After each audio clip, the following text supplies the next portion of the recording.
Egunon guztioi, eskerrik asko lehendabizi Rafa Ruedari eta Sonia Villamorri gaurko saioa irekitzeagatik. Ongi etorri denoi, ELA sindikatuko 16. Kongresu Konfederal honetara. Plazer bat da hainbeste lagun eta militante gurekin edukitzea, bai Euskal Herritik etorri zaretenak eta baita atzerritik ere, eskerrik asko. 2021 elkartu ginen azken aldiz hemen, COVID-aren pandemiatik ateratzen ari ginela. Momentu horretan, hobeak aterako ginelaren mezuak ziren nagusi. 4 urte pasatu eta gero, egia da pandemiak gauza asko erakutsi dizkigula, baina ezin dugu esan hobeto atera garenik. Azken urteotan gauza asko gertatu dira. Lehenik, lan munduan prekarietatea da nagusi oraindik, bai sektore publikoan eta baita pribatuan ere. Bigarrenik, herri bezala jasaten ditugun erasoek jarraitzen dute. Eta gure hizkuntzaren, euskararen, kontrako larraldiak areagotu dira azken urteotan. Eta hirugarrenik, urte hauetan fascismoaren gorakada ikusi dugu. Egunero, eraso matxistak, xenofoboak, arrazistak edota LGTBI fobikoak sufritzen ditugu. Egunero, euren etxeak, familiak, bizitzak, herrialdeak, uztera behartuak izaten diren kontrako migranteen erasoak sufritzen ditugu. Elan, kezkaz eta haserrez ikusten ditugu diskurtso guzti hauek. Baina ez hori bakarrik. Antolakuntzaz, duintasunarekin eta konfrontazioarekin egiten diegu aurre. Eskerrik asko eta elkartasunezko besarkada handi bat Euskal Herrian eta Euskal Herritik kanpo gu bezala borrokatzen duten guztiei.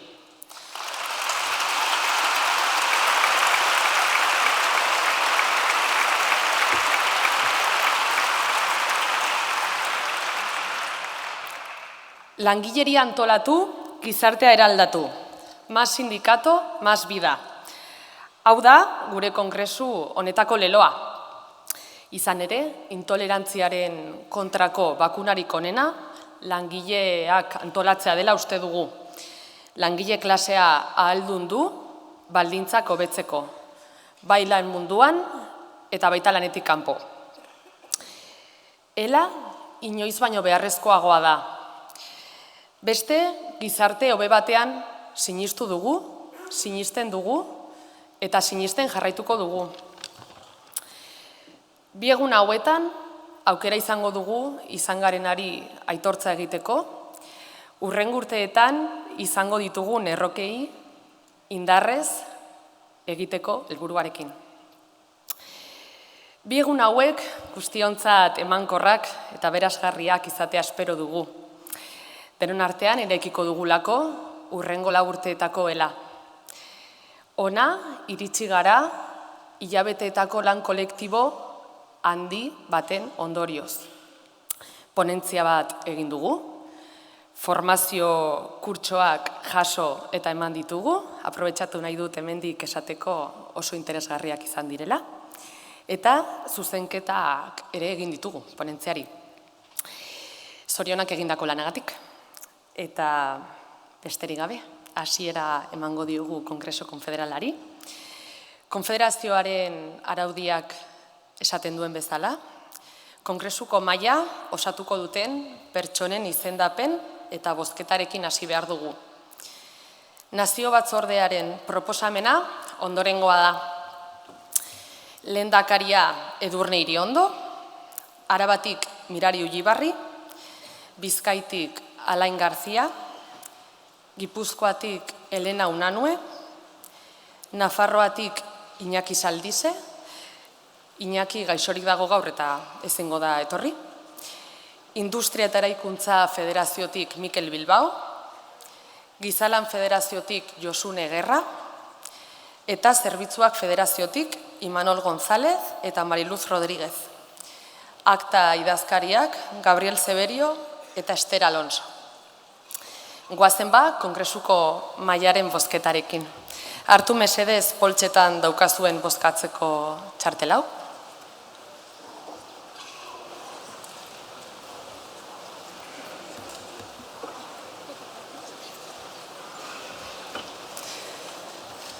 Eta ekingo diogu bozketari. Aldeko botoak.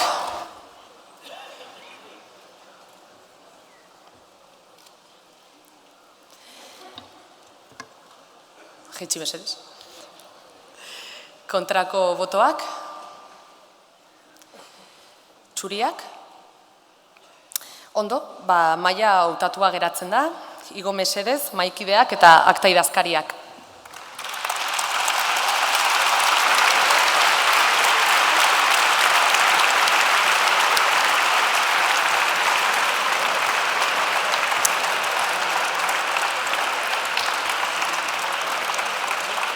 Bueno, hemendik aurrera zuena da kongresuko gidaritza, beraz Edurne, nahi duzunean. Eskerrik asko Irati. Eta egunon guztioi.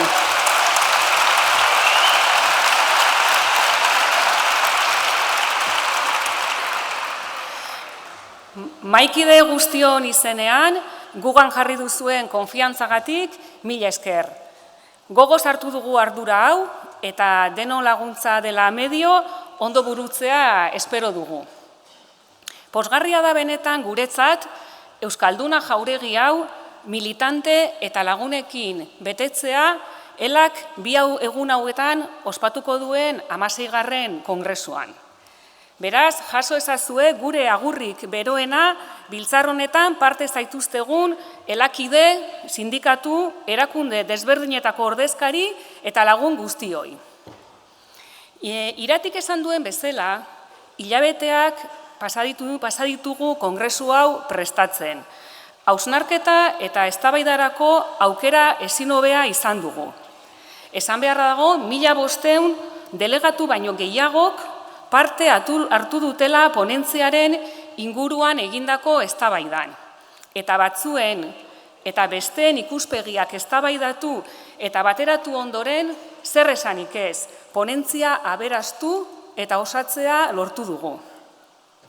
Beraz, bertan hartu duzuen militante guztioi zorionak egindako lanagatik.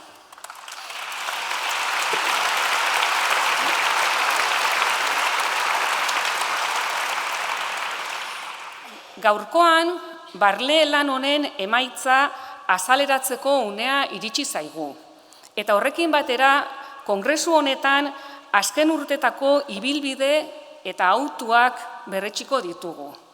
Esaterako, eraldaketa sozial, ekologiko, demokratiko, antirrazista eta feministaren alde borroka egiteko gertu gaudela diogu. Ez dugu beste alternatibarik. Auzi horietan gure bizitza bera dago jokoan. Eraikuntza nazionalean ere badugu iparrorratza. Elak Euskal Estado baten alde egingo du. Errepublika burujabe eta independiente baten alde.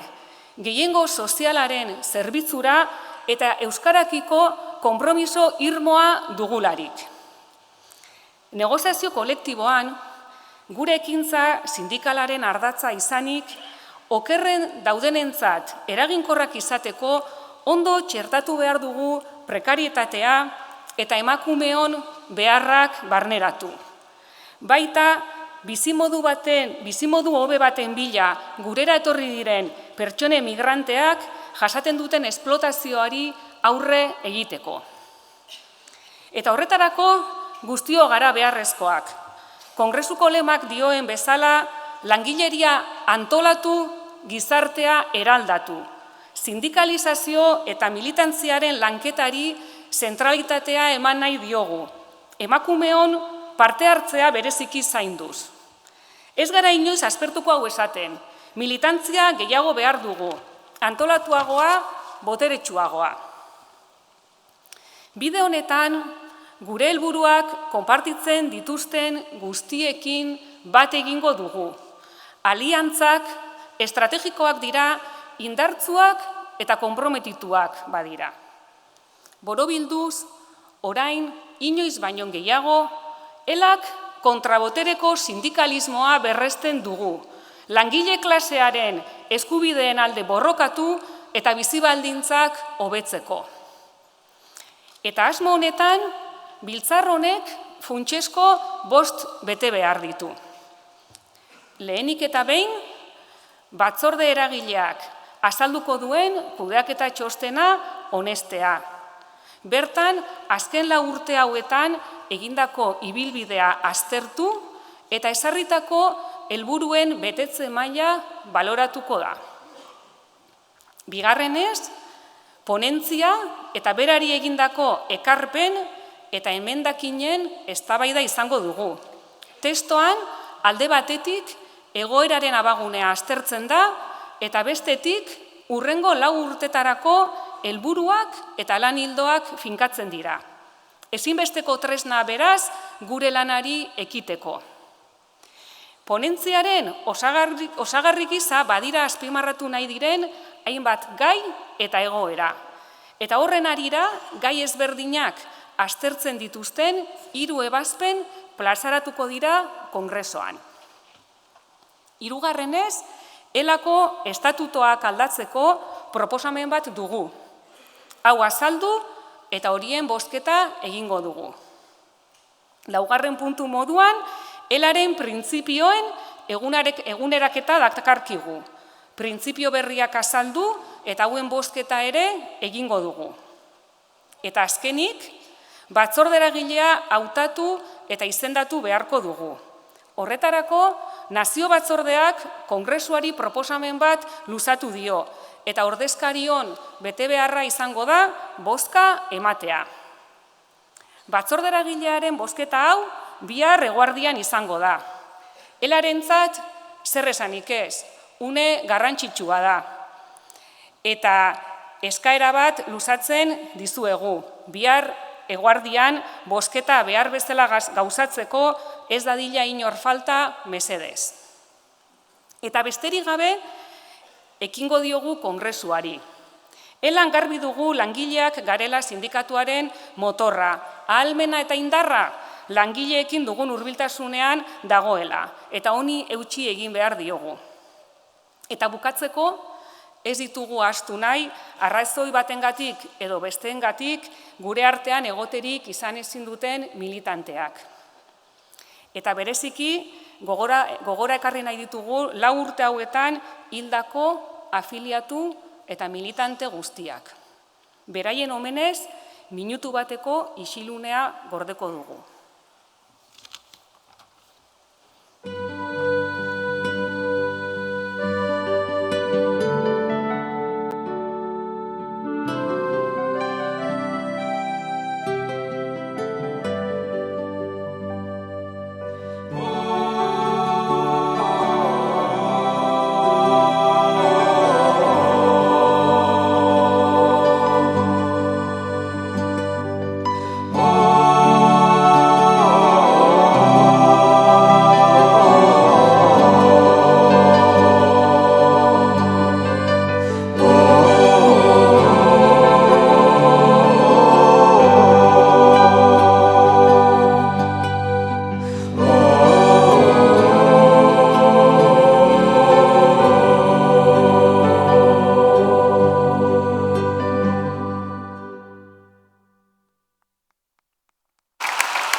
Eta kongresuko programarekin hasi aurretik, hainbat ohar garrantzitsu. Mesedez, kongresuak irauten duen bitartean, telefono mugikorrak itzalita edo doinuri gabe eduki. Bestetik, adi antolakuntza lanetan dabiltzen lagunei. Kongresuko martxarako garrantzitsua izan daiteken edozein ohar, kafe eta bazkari garaian derrigorrezkoa zaigu antolakuntzako pertsonei kasu egitea. Antolakuntzako pertsonek ipintzen duen txapa bat daramate gainean. Bestetik, poltsan duzuen materiala berrikusi eta bozketetarako txartelak eta beste dokumentu guztiak gertu izan 2 egunez. Itzulgailuak dituzuenok ere ezaztu egunaren amaieran bueltatzen. Bateriak bete eta biharko prest edukitzeko. Oso ekipo garestiak dira, beraz ondo zaindu mesedez. Eta azkenik, opari bat jasotzeko txartel bat duzue poltsan, eta oparia jaso ahal izango dugu egingo ditugun atsedenalditan. Kongresua martxan ez dagoen unetan, eta baita kongresua amaitzen denean ere. Eta honen bestez, gai zerrendakin jarraituko dugu, eta amaikidon izenean, kongresu hau probetxugarria izan dadila denontzat. Mila esker.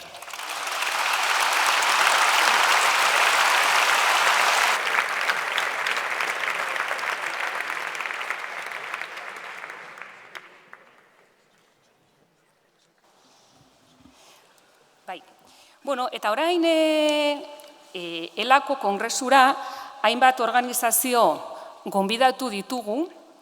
Guretzat garrantzitsua da momentu hau zuekin partekatzea, harremana izan dugu urte hauetan, era desberdinetako harremana, eta kasu batzuetan elkarlana burutu dugu, hausnarketak partekatu eta elkarrekin borrokatu dugu. Hemen egoteko egin duzuen alegina asko baloratzen dugu eta eskerrik asko denoi. Eta goazen gonbidatuen aurkezpena egitea.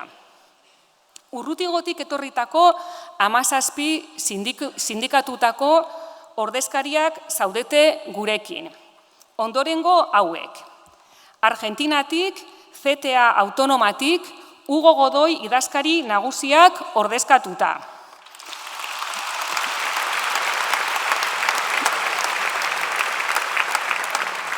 Belgikatik, CSC-tik, Ane Leonar idazkari nazionala.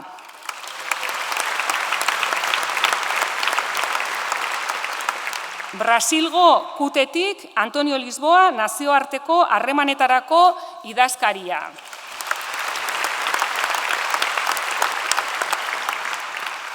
Frantziatik, CFDT-tik daukagu Helen Debor idazkari konfederalak ordezkatua, CGT ordezkatuz Boris Plaza nazioarteko harremanetarako idazkaria eta Solidariesetik Muriel Gilbert eta Nara Kladera ditugu.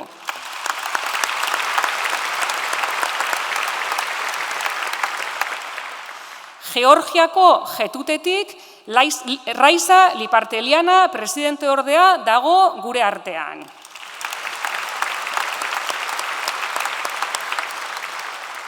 Hondurasetik Aníbal Banegas idazkari nagusia Foziesen ordezkatuz.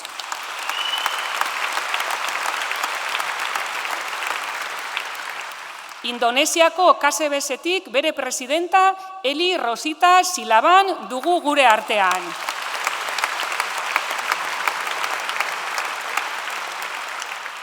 Italiatik, Zegiletik, Bruselako bulegoko aholkularia Giftalen Parigik ordezkatuta eta Uhileko Maria Antonieta Prioli nazioarteko politika aholkulariak ditugu.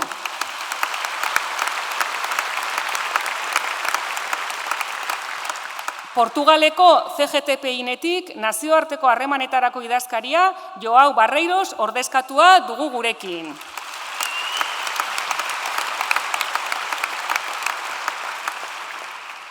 Quebeketik gure artean ditugu CSN-eko nazioarteko aholkulari politikoa Pascal Gin eta FTK-tik presidenta Magali Picard.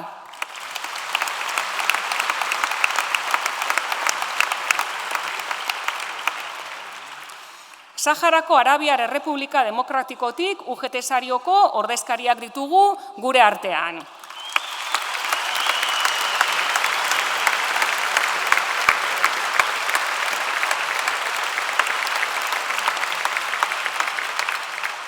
Barkatu, UGT-sarioko ordezkaria Mohamed Bal Eskeit Ahmedaz da.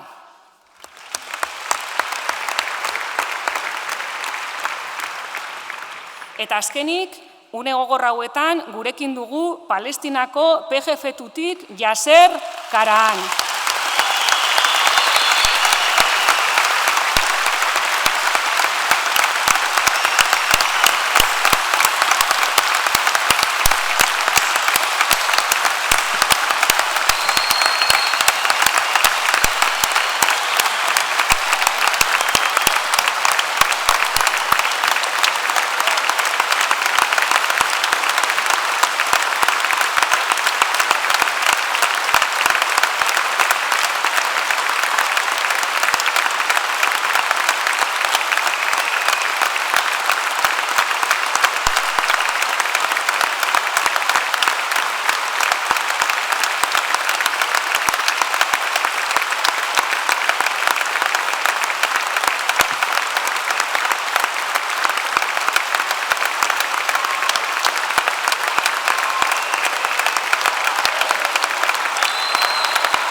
jarraituz, Estatuko nazio ezberdinetatik etorri zarete baita Galizatik Ziga sindikatua, Pau Karril, idazkari nagusia, Francisco González Siu, negoziazio kolektiboko arduraduna, eta Amanda Rey, nazioarteko harremanetarako idazkariak ordezkatuta.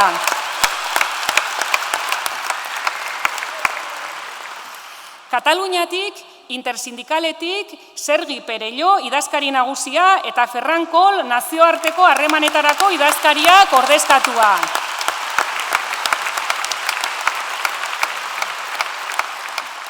Kataluniatik ere, UGT-ko Camil Ros, idazkari nagusia, eta David Papiol, antolaketa idazkaria.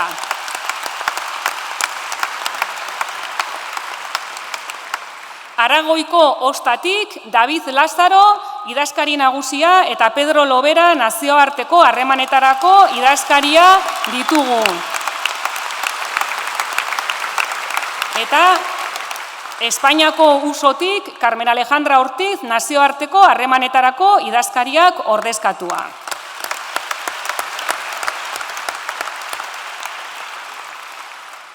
Euskal Herritik etorritako sindikatuak ere agurtuko ditugu. LAB, SK, Steilas, Euskal Laborarien Batasuna, Etxalde, Lanartea, Euskararen langile profesionalen sindikatua, Comisiones Euskadi, UGT Euskadi, USO Euskadi, CGT eta CNT.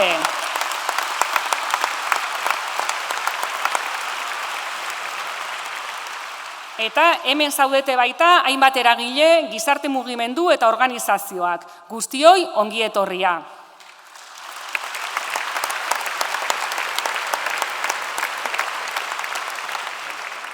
Eta bukatzeko, banan-banan izenak esaterik ez badugu ere, ez ditugu hasten elan liberatu gisa jardun eta gaurko egunean gurekin ditugun hainbat lagun. Badakizue, zuen lana eta ekarpena ezinbestekoa izan direla gure proiektuak aurrera egiteko. Guztiontzat txalo bero bat, ongi etorri eta gure eskerrik beroena.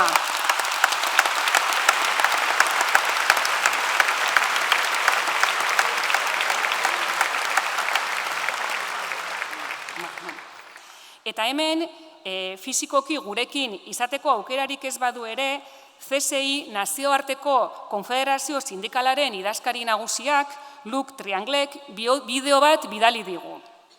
Ela, CSIko kidea da sortu zenetik. CSI nazioarteko erakunde sindikal nagusia da. Izan ere, 200 milioi langile ordezkatzen ditu, 160 herrialde eta lurraldetan, eta 322 erakunde afiliatu nazional ditu. Beraz, bideoari paso emango diogu Luken agurra entzuteko. Dear sisters, dear brothers, friends, I'm sorry that I cannot be with you in person, but I send you warm greetings and solidarity from the International Trade Union Confederation and from the Global Trade Union Movement. It's an honor to address the ELA Congress. Your union has a proud tradition of independence, of internationalism, and of standing together with working people. And we gather at a time of deep urgency. Across the world, inequality is growing. Our democratic rights are under attack, and trade union freedoms are being systematically dismantled. And in the face of these challenges, the rise of the extreme right is no coincidence. It's a political project that seeks to exploit deepening economic injustice to divide us, to scapegoat migrants and minorities, and to break the collective power of workers by weakening trade unions. And while far-right politicians dominate the headlines, it's the billionaires behind them who are pulling the strings to expand their wealth and power at our expense. And we know the antidote to this threat, and that's solidarity, organization, and action. We must organize the unorganized, especially the most precarious workers, those trapped in platform jobs, informal work, and exploitative contracts. These workers are not beyond the reach of unions. They are at the heart of the fight for the future of our movement. We are the largest democratic movement. And every new member we bring into our trade union strengthens the force and the legitimacy we need to resist authoritarianism and reclaim, take back democracy. And you, Ella, you understand that. You are committed to grassroots organizing, to democratic decision-making, and to defend also public services. And that's what we need everywhere. We need democracy that delivers for workers. And that's why the ITUC is working first for binding labor standards to ensure that trade union rights for all workers are guaranteed, including those in digital platforms. Second, fair taxation to fund strong social protection and quality public services. Third, climate justice through a just transition with decent green jobs. In short, a new social contract that puts workers' rights and equality at the center of global economic policy. And let us be clear, the future of democracy depends on the strength of the trade union movement. If we want a world built on peace, equality and justice, it will not be handed to us. We must organize, mobilize and fight for this together. Friends, your struggle is our struggle. In solidarity, we move forward, united, determined and ready to win. Solidarity forever, and thank you very much.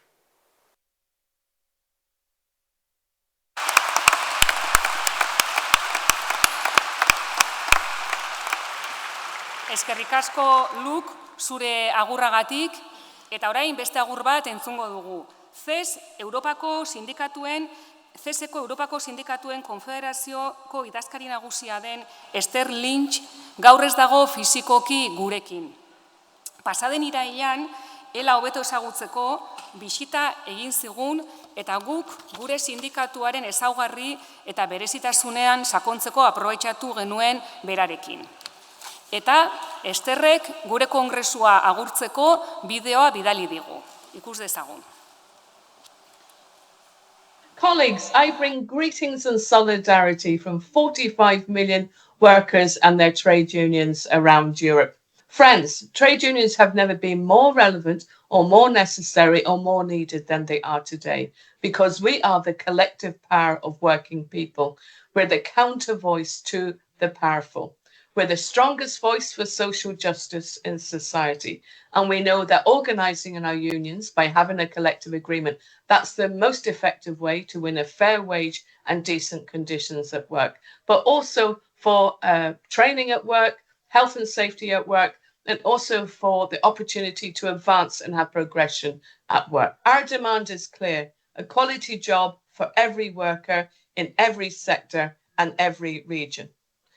Europe's facing a quality jobs emergency. Far too many workers have insecure, precarious contracts. Far too many workers struggle even after a hard day's work with a wage to make ends meet, unable to afford a home, unable to put food on the table. That's why the ETUC is mobilizing for legislation, for investment, for rights. We're working to ensure that trade union power is increasing across Europe.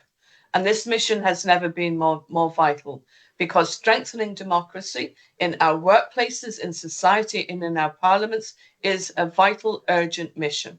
Because let me be absolutely clear, the labour movement is not neutral in the face of fascism. We've never been. We have always been and will always be fascism's opposite. Today, the far right once again poisoning public debate with racism, Islamophobia, anti-Semitism, transphobia, and the scapegoating of migrants. They attack working people, they attack our trade unions, and they attack the very idea that we stand for of social justice. And we must respond, colleagues. We must respond louder, prouder, and stronger than ever before. Because silence and indifference are what allowed fascism to rise in the past. It exploited workers' fear and desperation and blamed democracy for economic suffering. It turned social struggle into division and violence, and it made trade unionism a crime. And we will not let that happen again. We are not defending the status quo. The status quo is not delivering for working people. Defeating the International of Hate requires a project of hope. A project of hope based on realistic demands crafted by our trade unions. And that's why congresses such as your own are so important. They bring the ideas together and then you bring them into the ETUC and they become part of our united movement struggle. We need a project of hope built on the principle of a decent day's pay, fair day's pay for a fair day's work, delivered through a collective agreement, but also built on respect. Respect for all workers, no matter who they are, where they're from, or who they love. Built on union strength, collective rights, workplace democracy. And I know that we're walking that path together. I know, and Ella, and thanks ever so much to Mix and the whole Ella team for your tireless engagement and commitment at European level. As you know, you can count on the ETUC. United in our trade unions, we will continue to raise our voices for social justice everywhere and always. We will not go backwards. We will resist the attacks. We will resist the attacks, whether it's in the form of EU deregulation proposals or whether it's by the tech bros trying to undermine our collective agreements, or whether it's by old-fashioned discrimination against working people. We can and we will win the better future for workers. We're going to win a quality jobs roadmap at European level, but we need everybody's help to do that. We need to make sure that the European Union has a real program in place to deliver quality jobs, to create quality jobs and to deliver them, and to make sure that every worker has a pathway to get a quality job. And we can and we will win a better future for working people in Europe by working together. Together for a project for hope, together for a fair deal for workers. Solidarity.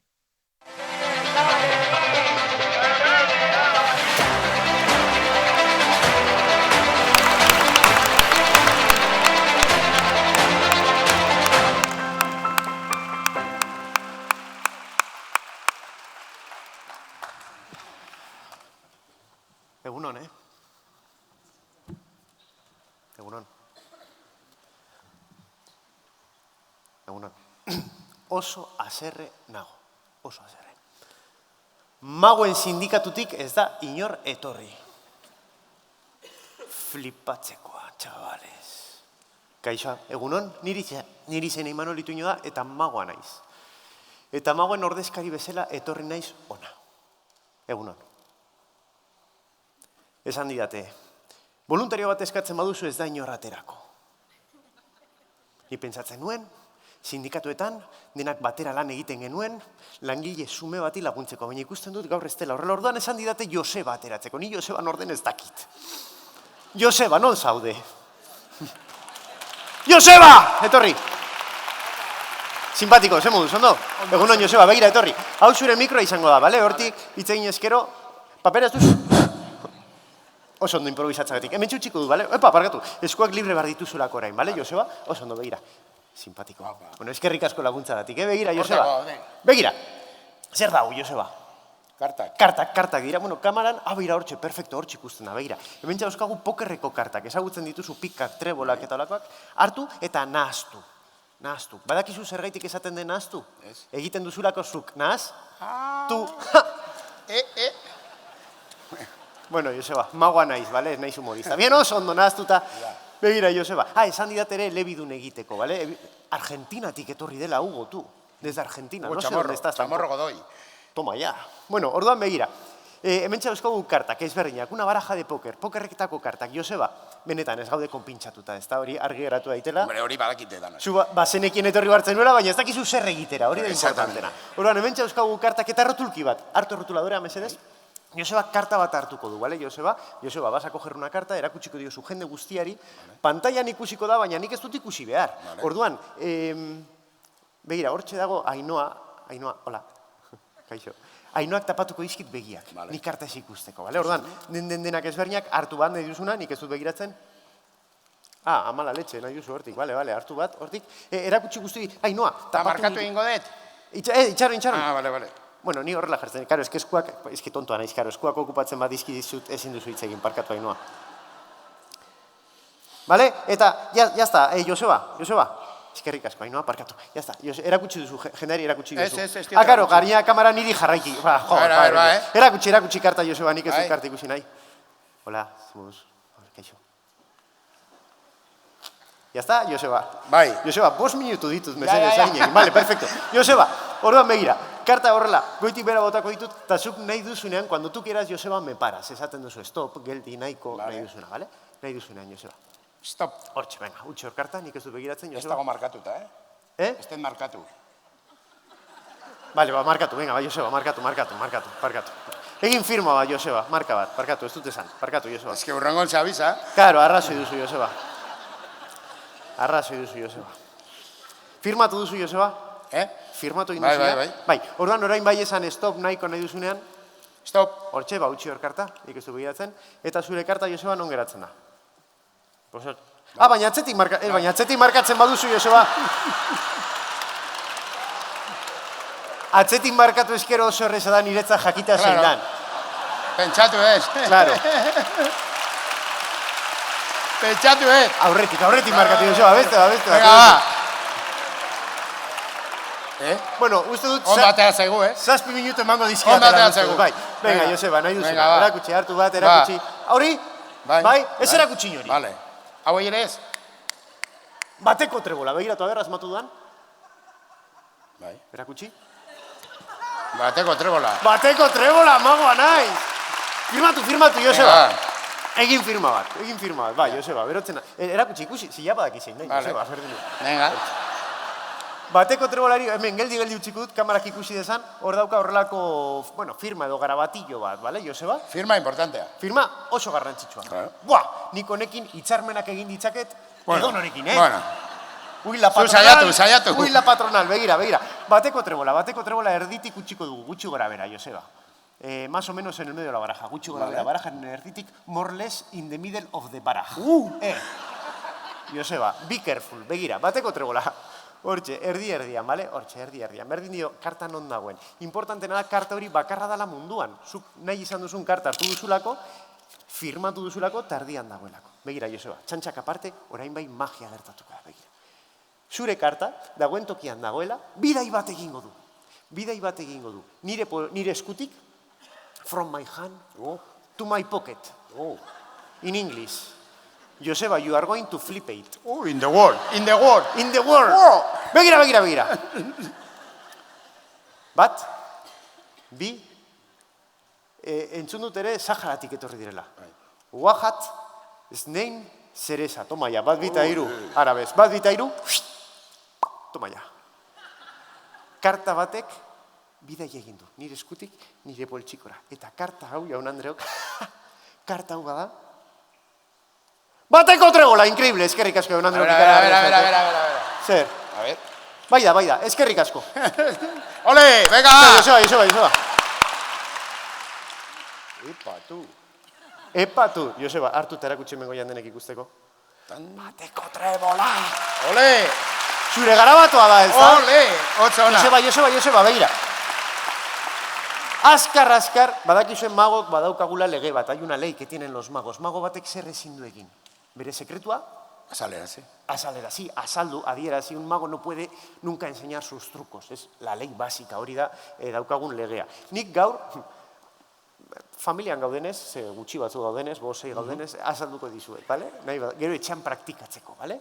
Importante, hay que practicar. Orduan begira. Josebak ze karta hartzen duen berdin dio, berak hartu du bateko trebola da igual que karta cojas, podías haber cogido cualquier otra, beste dozein, begira. Esplikatzeko, azalpena egiteko, beste batekin egingo dugu, adibidez, con la que toque. Venga, va. Baina firmatu gabe, begira, azaltzeko denez, begira, 10 trebola adibidez, bale? Azalduko dizuet, begira. Gogoratzen baduzu, si recordáis lo que ha pasado, nik lehen horrela egin dut. Gogoratzen duzu, ezta? Hori da. Nik horrela egiterakoan, Joseba, cuando yo hago así, ahí es cuando hago la trampa. Horrela egiterakoan, zuek gora begiratzen duzue, oso mugimendua handia dalako. Eta gora begira zaudeten bitartean nik beste eskuarekin, with the other hand, Joseba. Other hand. This one. And this one? Nirea, Joseba. Hartzen dut oso azkar eta sartzen dut into my pocket. Ez duzu ezin izten. Horregaitik egingo dut kamera lenta, slow motion, errepikatuko dut. Lo voy a hacer otra vez. Begiratu ondo, Joseba, begiratu, Bat? Bi, atzetik esabizie baterik. Pantailan agertzen naiz horrere? Buah, increíble, teknologia punta, chaval. Venga, ba. Bat, bi, eta hiru, kamera lenta,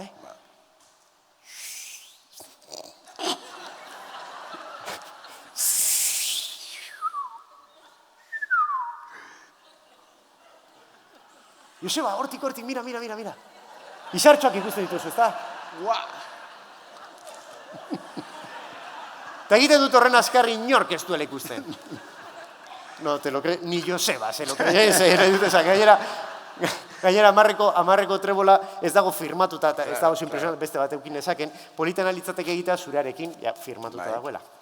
Azkar egingo dut, bateko trebolarekin, invisible, oso azkar, begira. Bat, bi, eta hiru. Jazta, begiratu duzu gora, que me fijo. Eta ez daukat ezer eskuan, Joseba, eta hemen into my pocket, karta bat asatzen da. Bateko trebola zure garabatuarekin, zure garabatoa da, Josebaren garabatoa. Azken aldiz, Joseba, azken aldiz, eta jazta, libre usten zain. Vale.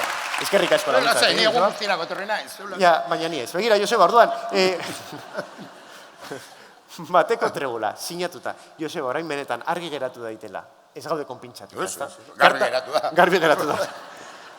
Zu karta bakarra firmatu duzu, aurretik. Atzetik bi, baina aurretik bakarra firmatu duzu. Ez dizute eskatu bateko trebola hartzeko, ez genuen elkar ezagutzen, esan didate ez, Joseba prest dago laguntzeko, horregatik atera zara, bale? Bateko trebola.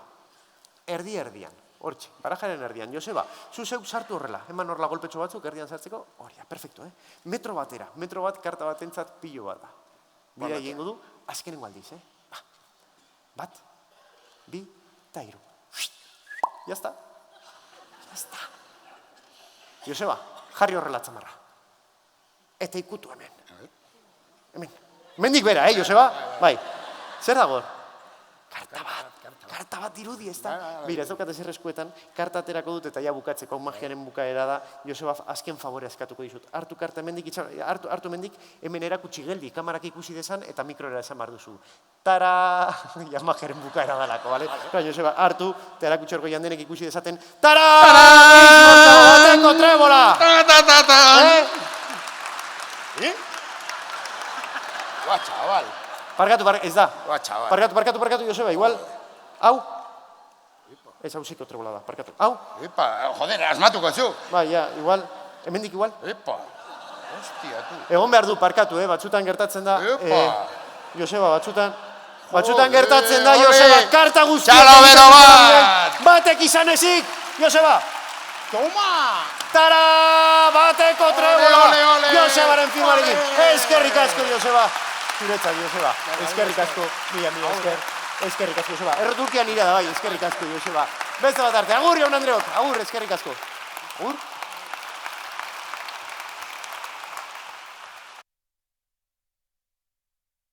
Eskerrik asko Imanol Ituño eta Josebari ere emandako laguntzagatik. Eta orain, hasieran esan bezala, batzorderagileak bere kudeaketa txostena aurkeztuko digute. Txostena bizatitan txostena aurkeztuko digute eta ondoren eskualde, federazio eta iparraldeko erantzunak entzungo ditugu. Eta amaitzean bozketa egingo dugu. Txosten hau bizatitan banatzen da. Lehena, txosten orokorra, idazkari nagusiak Michel Akunzak eta idazkari nagusi ordea den Amaia Muñoak aurkeztuko digute. Ondoren, Alasne Mantxola diruzainak atal ekonomikoa garatuko du eta azkenik Michelek txostenaren aurkezpenari amaiera emango dio. Jarraipena zuzenago egin ahal izateko banatutako dokumentazioaren artean daukazute txosten hau. Eta baita eranzkin ekonomikoa ere. Eta aurkezpenerako batzorderagilea izan denari hona gora etor dadila eskatzen diogu. Aurrera mesedez.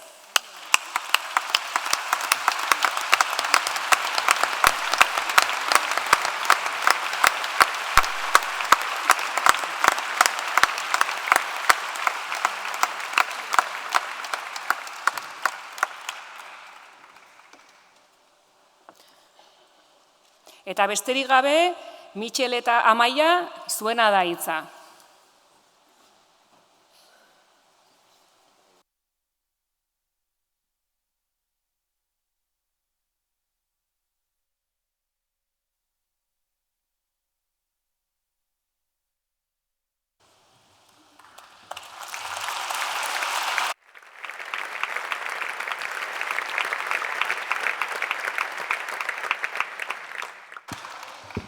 Egunon denoi, ongi etorri, sindikatu, eragile sozial eta alderdi politikoatik etorritzareten guztiak.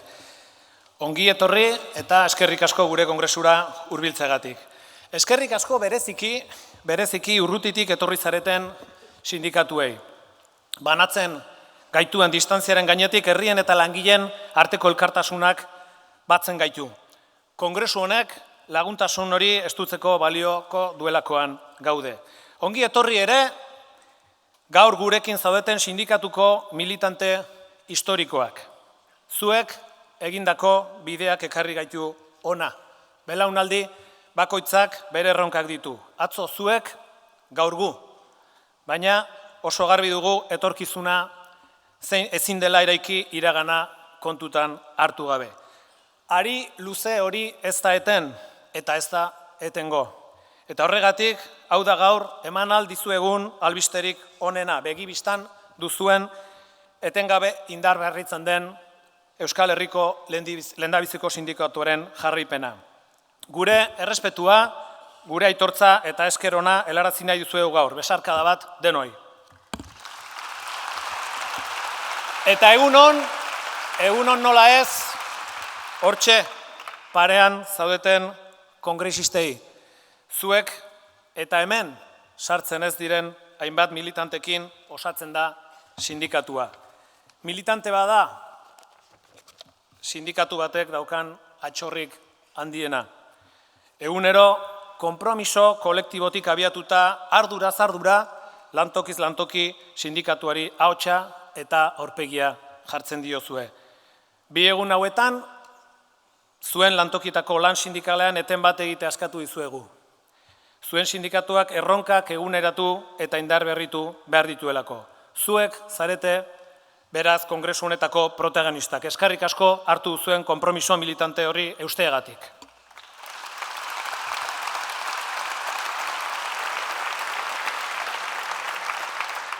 Azkenengo 4 urtetako balorazioari ekiteko atzera begiratu behar dugu. Ezinbestean, aurreko kongresuan jarritako erronkei erreparatu behar diegu. Dakizuenez, pandemiak baldintzatu zuen kongresura. Ohiko lanak alde batera utzi eta zusteko egoerari aurre egin behar izan genion. Lan osasuna eta segurtasuna sindikatuaren jardueran erdigunean kokatuz.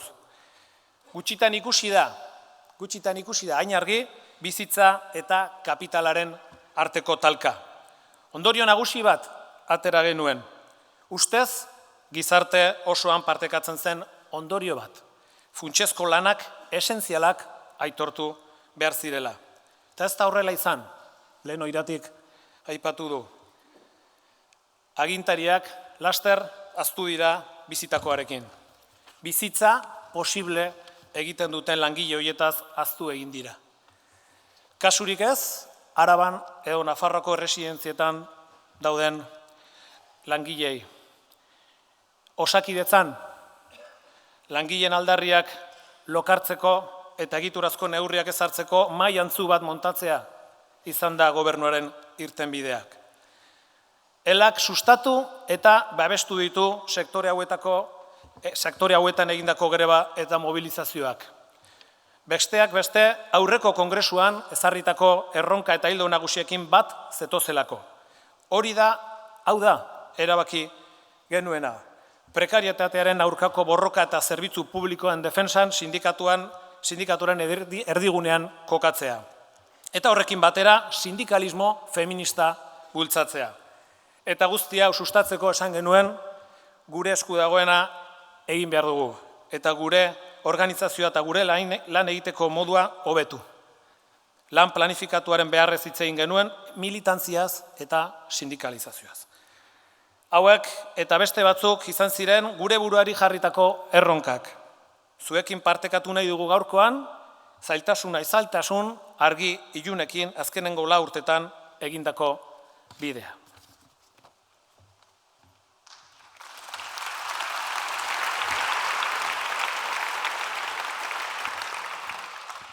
Egun on guztioi, plazer bada, zue guztiokin egotea eta ohore bat batzorde eragilearen izenean kudeaketa txostena idazkari nagusiarekin batera kongresu honi aurkeztea. Testuinguruaren analisia, sintesia, ikusiko zenuten kudeaketa txostenean, eta hori da testuinguruak eragina izan duelako egin dugun horretan eta erronkak ere markatu dizkigulako. Erronka handiak, langile klasearen kontrako testu inguru batean bizi garelako, gure eskubide eta bizi baldintzen aurka bortitza den testu inguru batean. Nazioarteko testu inguruan 5 gako azpimarratzen ditugu. Lehenengoa, desberdintasunak areagotzen ari dira. Tokian toki eta modu orokorrean ere. Okerren daudenak gero eta okerrago, kapitalaren etekinak inoiz baino handiagoak diren bitartean. Bigarrena, aldaketa klimatikoaren ondorioak larriak direla esaten dugu, baina modu desberdinean jotzen gaituzte, eta hauei aurre egiteko aukerak oso bestelakoak dira planetako tokiaren arabera eta klase sozialaren arabera. Eta kontua da ez dagoela behar bezalako konpromisorik nazioarteko akordioak gauzatzeko eta munduko potentzi batzuen erabakiak ikusita atzera egin dela esan behar da. Hirugarrena, gerrek muturreko egoerak sortzen dituzte, suntxiketa eta heriotza. Kapitalismoak bere interesak defendatzeko erabiltzen duen tresna da gerra, baliabideak eta lurrak bereganatzeko. Palestina eta Gazaren aurkako genozidioak hitzik gabe utzi gaitu, eta ozen salatu behar da berriz, Europar Batasunak duen estatu batuekiko menpetasuna eta erabaki minimoak hartzeko gaitasun falta, eta dena atzean dauden interes ekonomikoengatik, enpresa pribatuen negozioengatik, Euskal Herriko enpresenak baita. Ela bere esku dagoen gutxia egiten saiatu da. Alde batetik esparru desberdinetan genozidioaren salaketa egin eta Israelekin harreman guztiak eteteko aldarrikapena. Eta bestetik mobilizatu gera gure elkartasuna bideratzeko eta adierazteko. Laugarrena, migrazio politikak. Hor ere, gizateriaren gutxieneko arauetatik urrun gaude. Europar Batasunak muga segurtasuna aitzakiatzat hartu eta giza eskubideak urratzen ditu. Elak salatu duen moduan, neokolonialismoa eta arrazismoa dira urtero milaka pertsona hiltzen dituztenak itsasoan eta bestela esplotaziora kondenatzen dituztenak behin Europara iritsi eta eskubideak ukatzen zaizkienean. Eta 5. ultraeskuinaren gorakada mundu guztian zehar ikusten ari gera, Europan ere. Zergatik gorakada hori Europan? Asko langileak dira. Azken urteetan pobretu diren langileak. Izan ere, elikagai, energia eta etxebizitzaren prezioak inoiz baino altuagoak dira. Jendea politikatik urruntzea eta antipolitikara pasatzera eraman du horrek. Frantziako azken hauteskundetan ikusi dugu, ultraeskuinak emaitza onak atera ditu. Lehen aldiz, boterea iristeko aukera duela ondorioztatu behar da, eta horrek suposatu dezaken sarraskia ikuspegi demokratiko batetik aurrikusi behar dugu. Euskal Herrian ere gorroto mezuak eta jarrerak ugaritu dira, eta ultraeskuina ez den gainontzeko eragileen posizioak mugitu dira. Lehendakariak migrazioari buruz hitz egiteko modua horren adibidea dela iruditzen zaigu. Elaren iritziz, egoera honen atzean politika neoliberalak daude. Politika neoliberalak bai dira langileen eskubide galerak sortu dituztenak. Kapitalaren interesa defendatzen duten politiketaz ari gera. Diru publikoa enpresa handietara bideratzen dute eta gero zerbitzu publikotako dirurik ez dagoela esaten digute. Eta horretarako sortu zituen Europar Batasunak bere funts famatuak, Next Generation funts horiek. Elak, Omalek egindako azterketa sakona landu ondoren, honen salaketa egin du. Erabat baldintzatuta zetozela salatu eta murrizketak ekarriko zituztela. Eta orain, milioiak armagintzara. Hori populazioaren iritziaren aurka eta horretarako beldurra erabiltzen dute. Balizko erasoen aurrean defenda gaitezen. Baina horren atzean dagoena badakigu zer den. Diru publikoa, langileon dirua, gastu militarrerako, armagintza enpresa pribatuetara joango da. Behar ditugun zerbitzu publikoak suntsitzen dituzten bitartean. Eta kanpoko testuinguruarekin bukatzeko, Estatu Espainiarrari buruz esan behar da, gobernuak eskuinaren erasoak etengabe jaso baditu ere, horrek ez duela progresista bilakatzen. Erabaki edo lege batzuk hobekuntzak ekarri dituztela aitortu du elak, baina horrekin batera kontraesan handiak ere izan ditu gobernuak. Mozalegea eta pentsio eta lan erreformak bereziki. Argi geratu da PSOE eta Sumarren gobernuaren mugak nun dauden, demokrazia, nazioa aniztasuna eta politika sozialei dagokionean. Hau guztia esan da, elak egoerataz jabetu eta antolatzearen beharra eta balioa azpimarratzen du. Egoerak mundu hobea eraikitzeko konpromiso militantea berritzea eskatzen du, eta elak berea egiten du.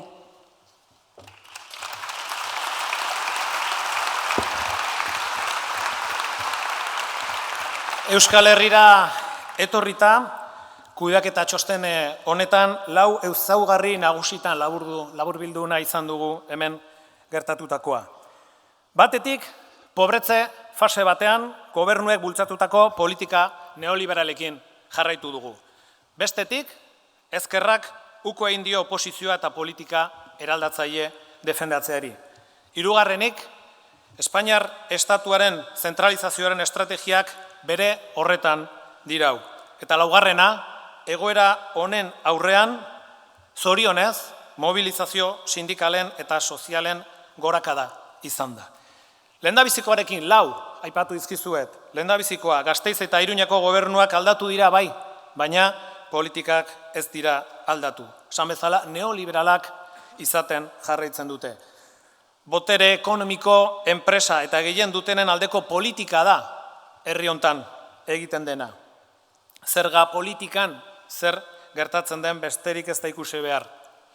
Urtetik urtera sortzen den aberastasuna gero eta modu injustuan banatzen da herri hontan. Prezioen gorakadaren eskutik, enpresek inoizko etekin handienak lortu dituzte azkenengo urtetan langileon soldaten kaltetan. Paradales eta Txibiteren gobernuek ez dute neurririk hartu lapurketa hau zuzentzeko. Neurririk ez, eta norabide honean zijoazen legeak oztopatzen saiatu dira batzutan. Esate baterako EAJaren kasuan, enpresa energetikoen mesedetara jarri eta ezarrita zeuden zergak bertan bera utzi dituzte Petronorren aginduetara jarriz. Botere ekonomikoarekiko menpekotasuna da herri honen politikan jatorrizko arazoa. Nafarroan, harrotasunez, dio Txibite lehendakariak, Nafarroan 6 enpresetatik 5 estatuan baino zerga gutxiago ordaintzen dituztela. Albiste ona balitz bezala enpresek zerga gutxiago ordaintzea. 10 urte bete dira, 10 urte Barzinaren gobernua amaitu zenetik, baina zerga aurrekontuen politika edo euskararen zonifikazioa ez da oraindik aldatu. Bestalde, hemen Euskal Autonomia Erkidegoan gobernu aldaketa egonda. Egia da, Pradalesen gobernuak 11 urte ondoren interlokuzioa berreskuratu duela sindikatu honekin. Baina gure arazoak zeuden puntu berean daude. Egiturazko arazoek bere horretan diraute. Zerga sistemaz edo aurrekontu eskasaz gain, etxe bizitza politika banketxe eta errentisten mesedetara jarraitzen da egiten. Benetako aldaketarik egin nahi baldin bada, etxe bizitza merkatu eta logika kapitalistatik atera beharra dago. Hori da elak eskatzen duena, jendearen oinarrizko beharrak lehenestea kapitalaren gainetik. Osakidetzan edo hezkuntza publikoan bizi den egoera ere urtetako eskuineko eskuineko politikaren ondorioak dira. Bestelako aurrekontuak behar dira. Beste aurrekontuak behar ditugu. Adibidez, hezkuntza publikoko erronkei aurre egiteko. Badakizue hitzarmen bat sinatu dela orain dela gutxi, gainontzeko sindikatuek eta gobernuak sinatu dute. Gabezi eta aldarri nagusiak utzi dituzte jaso gabe, horregatik ez du elak sinatu. Ela izan da aldarriak eta gutxiengoak zehaztu dituen sindikatu bakarra. Zeintzuk diren helburuak eta non egon behar den sindikatuaren sinadura garrantzitsua da borroka sustatzeko. Akordio horrek ez ditu lortu elak nahi zituen edukiak, baina hala ere grebak merezi du. Horregatik borrokatzeko prest dauden irakasle horiekin lanean jarraitzeko hautua egin dugu. Lan handia egin dugu. Eta hezkuntzan ibilitako militanteak arro egon zaitezkete egindako lanarengatik. Zailtasun guztien gainetik, koherentzia mantendu duzuelako, koherentzia ikaslei borrokatzeko aukera eman diezuelako. Zorionak.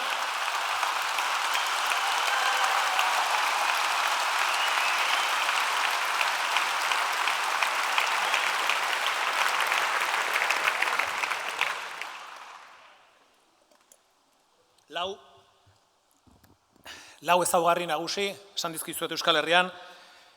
Bigarrena, ze gertatu da herri honetako ezkerrarekin?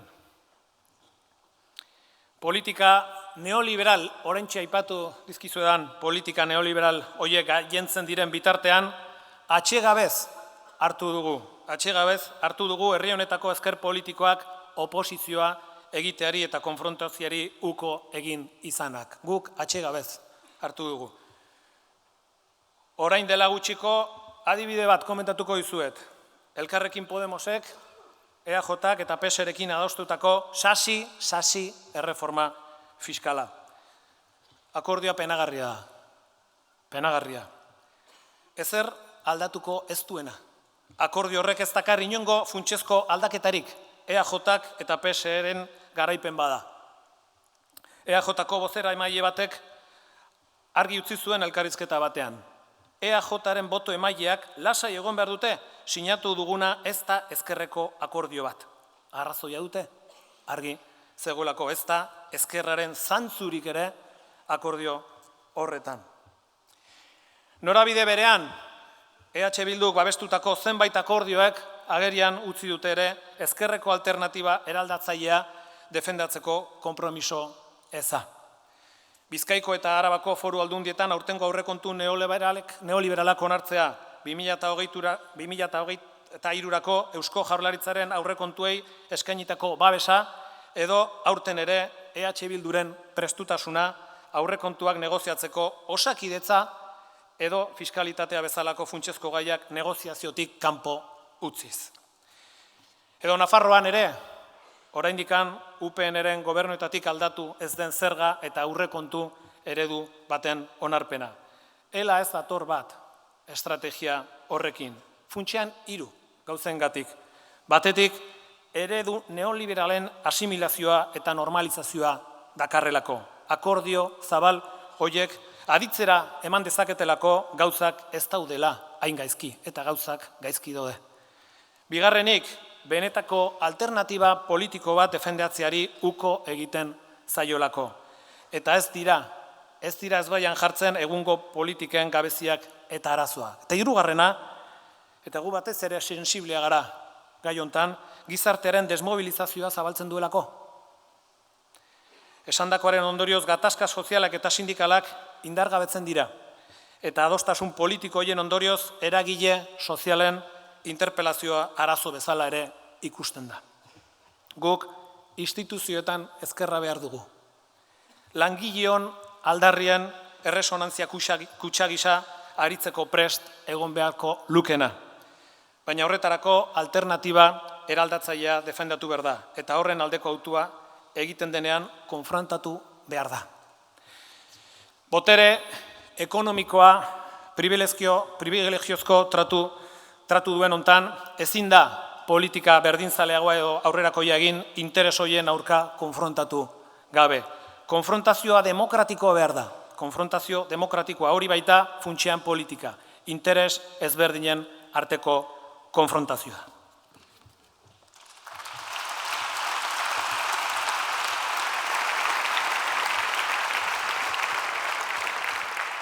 Konfrontazioa, bai.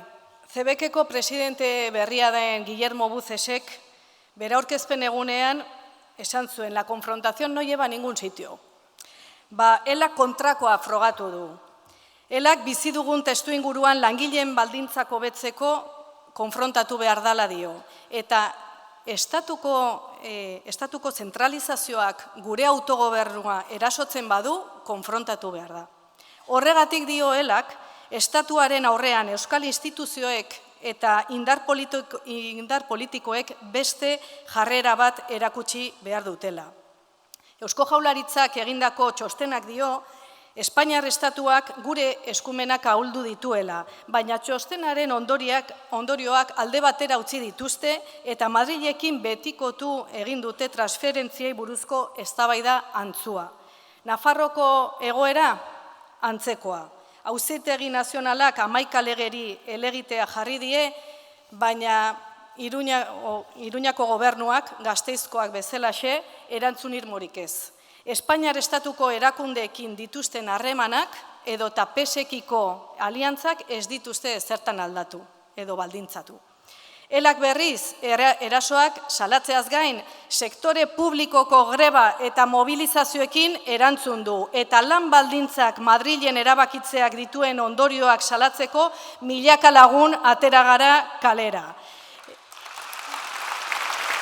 Eta euskararen gaian berdin, eraso bat bestearen atzetik, euskararen aurkako jarrera beligeranteak sektore judizial, politiko eta sindikal batzuen partetik ikusi dugu. Eta demagogia onartezina. Lanpostu guztietan gaztelania derrigorrezkoa izan behar duela normaltzat jotzen den bitartean, euskara eskakizunak diskriminazioa direla esaten da. Ze diskriminazio? Guk ez dugu ikusten euskararen diskriminazioa besterik ez. Elak euskararen aurkako erasoei erantzuna eman die. Instituzioei erantzun sendoa eskatu diegu eta euskararen defentsan bermatu ahal izateko autogobernu aldarrikapenak mahai gainean ere jarri ditugu. Mahai gainean da elak ere eskatu duen gauza bat jartzeko. Estatus berriaren gaia mahai gainean jartzea eskatu du. Are gehiago. Aurreko astean publikoki salatu dugu partidu politikoak eztabaida hau diskrezioaren aitzaki faltsua erabiliz, inungo informaziorik eman gabe egiten ari dirala. Ez dute parte hartzea sustatu nahi, ez dute eztabaida irikitzea nahi. Nafarroan berriz, jadanik PSNek esan du, ez du inungo asmorik foru hobekuntzarako legean berrikuste esanguratsurik egiteko. Elak aukera bat ikusten du. Zertarako? Eztabaida sozializatzeko. Langileok behar ditugun eskumenak Euskal Herrira ekartzeko eta bermeak izango dituen estatus berri baten alde borrokatzeko. Egin nahi duguna gai honetan ponentzian eta ebazpen batean jaso dugu eta bihar aurkeztuko dugu. Aukera bat ikusten dugula esan dut. Behar dugunaren alde borrokatzeko aukera bat. Elaren ardura nagusietako bat borrokatzeko aukerak sortzea da. Eta urte hauetan botere ekonomikoak sustatu duen eta botere politikoak babestu duen pobretze fase honetan, mobilizazio soziala eta grebak albiste onena izan dira. Etxipenean erori ordez sindikatu eta klase gisa erantzun dugu. Aldarri sozialak eta laboralak agenda politikoan kokatu ditugu, mobilizazioa eta konfrontazioa bultzatuz. Eta Kongresu arteko epe honetan, Euskal Herrian nabarmen egin du gora mobilizazioak. Eta hau, albiste bikaina da. Zerbitzu publikoak defendatzeko, zaintza eredua edo etxe bizitza eskubidea aldarrikatzeko. Sindikalismoak, pensiodunek, feminismoak eta gazte mugimenduek erakutsi dugu mobilizatzeko eta agenda politikoan eragiteko gaitasuna dagoela. Ela oso harro dago kontrabotere esparru honen parte izateaz. Eta horretarako lan egin dugu, adibide Euskal Herriko eskubide sozialen kartan. Positiboki baloratzen dugu, naiz eta karta sozialak potentzialtasun handiagoa izan dezakela uste dugun. Ela eta labek hainbat erabakiren inguruan irakurketa desberdinak ditugu. Eta eman beharreko erantzunen inguruko desadostasunak. Eta honek indarra mugatzen du. Horregatik, elak pentsioen erreformarekin edo zerga politikarekin bere analisia eta proposamenak egin ditu. Eta erreforma fiskalari lotuta kanpaina bat egin dugu baita. Gure mobilizazio propioak antolatuz, bai Euskal Autonomia Erkidegoan eta baita Nafarroan ere. Nabarmentzekoa da, 2023ko azaroaren 30ean, Hego Euskal Herrian mugimendu feministak deitutako lehen greba feminista orokorra. Ela konpromiso handiz bat egin zuen, eta ondo dakigu sindikatu honen emakume eta gizonezko askoren lanari esker lortu genuela lantokietara erronka hau eramatea. Jarraipen eraginkorra lortzeko oraindik bidea geratzen bada ere, manifestazio masiboek agerian utzi zuten gizarteak aldarrikapenak babesten dituela. Beste gai bat, transizio ekosoziala. Hor ere, bidean, transizio sozialerako bidean, elak bere ekarpen berria egin du azken urteetan. Talaiosekin egindako elkarlanari esker, 3 federazioetan plangintza bana abiatu dugu. Eta xumea bada ere, bere biziko garrantzia du sindikatuak atal sindikaletako militantekin batera gai honetan konpromisoak hartzea eta enpresa eta erakunden aurrean aldarrikapenak lantzea. Urte hauetan ere, elak pertsona migratu eta razializatuek pairatzen duten diskriminazioa eta esplotazioa ikustarazteko lan egin dugu. Lan zentroetara eraman dugu gaia, jarrera arrazisten aurrean elako ordezkari eta militanteek aktiboki lan egin dezaten. Argi dugu, lantzen jarraitu beharreko gaia dela hau. Sektore prekarioen sektore prekarioenei begira ere beste ekimen garrantzitsu bat abiatu dugu, gutxieneko soldata. Elak proposamen berri bat landu du honen kalkulorako. Barne produktu gordinaren 65% izatea proposatu dugu. 1.785 euro 2024ko kalkuluan. Hau da, gutxieneko soldata sortzen den aberastasunarekin lotzea proposatu dugu. Tresna aparta, soldata arrakala murrizteko eta buru jabetza soziala praktikatzeko. Elak Euskal Gehiengo sindikalarekin 2 ekimen jarri ditu martxan. Lanbide arteko akordioa eta herri ekimen legegilea. Gutxieneko soldata Euskal Herrian erabaki dezagun. Gai honen inguruan ere, bihar ebazpen bat aurkeztuko da kongresuan. Bada beste albiste on bat. Elako militanteok urteetan landu dugun zentralizazioaren aurkako borrokan garaipena ospatu dugu. Espainiako Kongresuan langileen estatutua aldatzea lortu dugu. Aldaketa honekin, Hego Euskal Herrian sinatutako hitzarmenek lehentasuna dute estatuko hitzarmenen gainetik. Oso garaipen garrantzitsua izan da. No nos vendáis en Madrid. Lelopean mobilizatu ginen eta eragindako presioa funtsezkoa izan zen EAJak Espainiako gobernuarekin zituen negoziazioetan gai hau babesteko edo lehenesteko. Badakigu hala ere erronka dugula sektore guztietan lorpen hau gauzatzeko. Enpresa handi batzuk estatu hitzarmen espezifikoak sortzeko saiakeraren aurrean lan handia dugu. Baina erronka ere jarrita dugu. Hemen lan egin, hemen erabaki. Denontzat izan dadin eta behingoz zentralizazioaren miseria saiez dezagun. Eta mobilizazioen garrantzia eta garaipenen balioan beste esparru batean ere ikusi dugu azken 4 urtetan, iparraldean. Manu Robles Arangiz Fundazioko kideek egindako lanak, elaren proiektua Ipar Euskal Herrian gauzatzea ahalbidetzen du. Urte hauetako lana hainbat esparrutan garatu da, baina nabarmentzekoa da, alda, bizi baldintza prekarioen pairatzen dutenentzat antolakuntza tresna hori. Fundazioak bultzatutako proiektu berri honen bilakaera bikaina izan da, benetan, 1000 afiliatutik gora ditu gaur, 6 auzo antolatuta eta lege aldaketak ere lortu dituzte.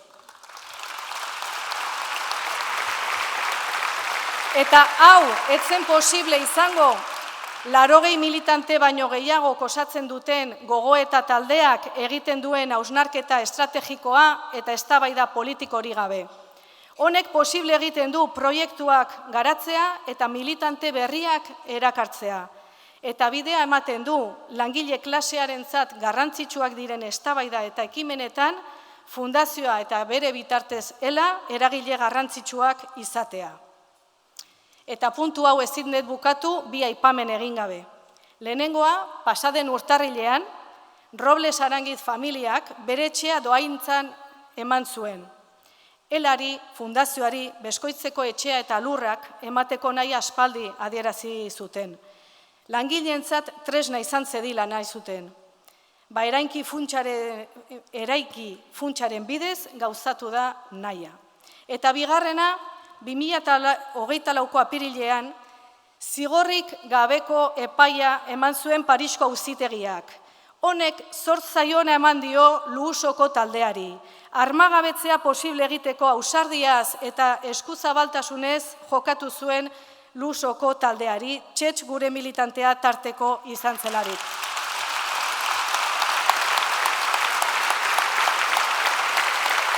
Labur bilduz, transizio sozial, ekologiko, demokratiko, antiarrazista eta feminista baterantz joateko lan egin dugu.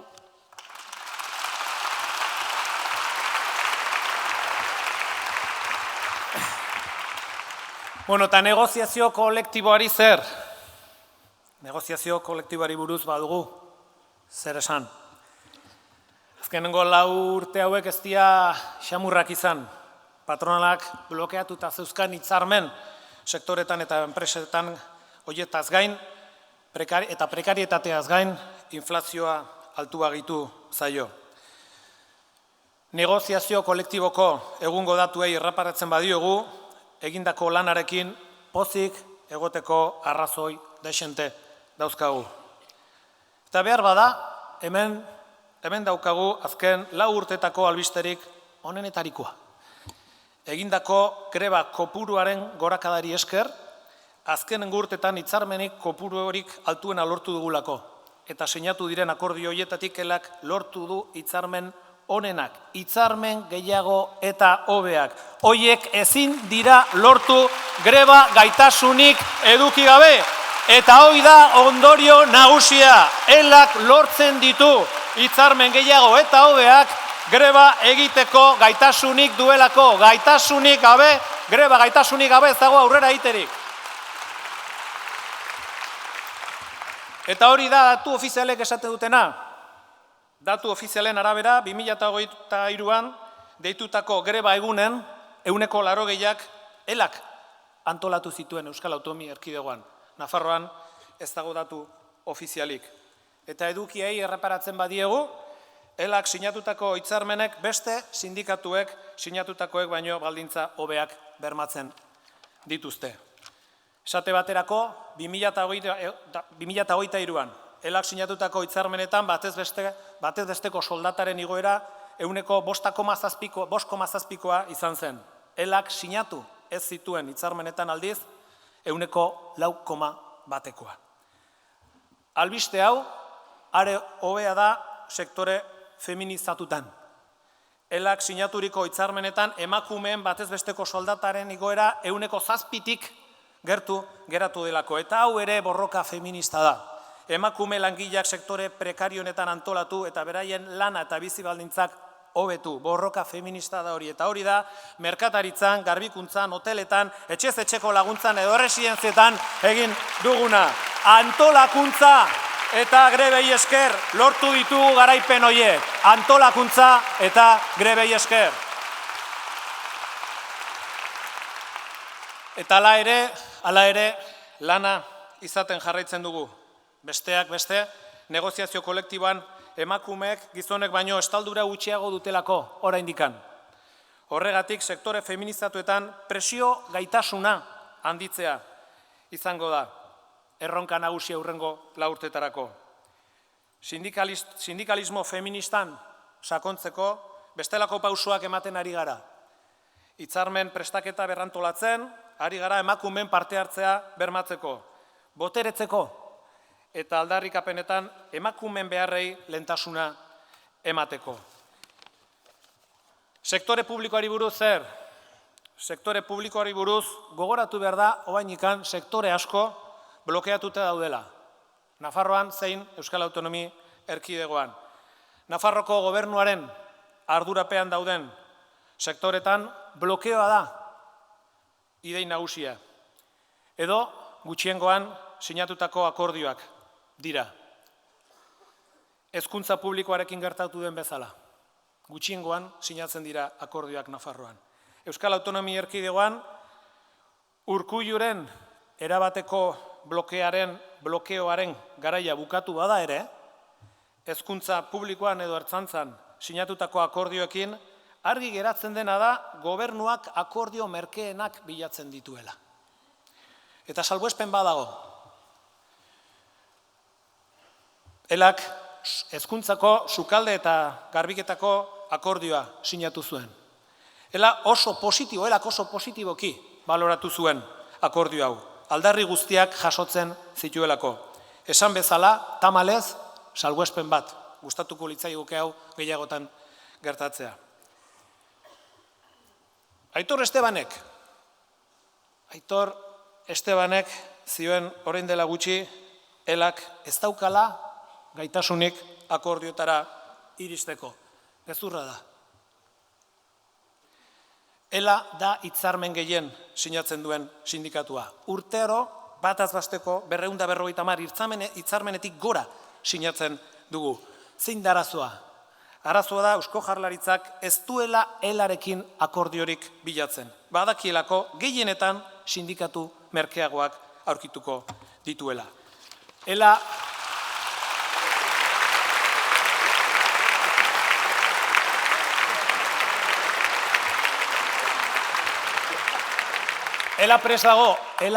prest dago akordioetara iristeko, baina akordio horiek egiturazko arazoak konpontzeko balio behar dute. Egiturazko arazoak. Eta horrelaz bada, elak ez du akordio eskasik onartuko. Langileak antolatzen eta mobilizazioarekin jarraituko dugu hitzarmen onak lortu arte. Aurrez, azaldu ditugun datuek ondorio argi bat uzten dute. Euskal Herria sindikalgintzan salbuespen bada. Salbuespen sindikala. Greba dinamikan, soldata igoeretan, lanaldi murrizketan edo prekarietatea mugatzeko neurrietan. Eta salbuespen hori ezin da ulertu gehiengoa duen sindikatuaren ekarpenan kontatu gabe. Horregatik, lan handia egin dugu guzti hau lortzeko. Eta egindakoaz harro egon behar dugu. Baina harro bagaude ere enplegu sorrerak eta soldata igoerak bere orokortasunean ez dira nahikoak izan aberastasuna modu justuago batean banatzeko. Pobretze honek negoziazio kolektiboaren logika gainditzen du. Baina edozein kasutan negoziazio kolektibo zorrotzago eta ambiziosoagoa egitea eskatzen digu. Oraindik ez ditugu lortu sektore guztietan nahiko genituzten emaitzak. Beraz, gure eragina hobetu behar dugu eremu horietan antolaketa eta konfrontazio gaitasuna indartu behar dugu. Hala ere, esan bezala, elako kide garenok harro egon gaitezke negoziazio kolektiboan egindako lanaz. Sinetsita gaude egindako lanak balio izan duela. Eta 11 borroka hauetan ibili zareten militantei zorionak. Zorionak zuek egiten duzuelako Euskal Herri hobe bat.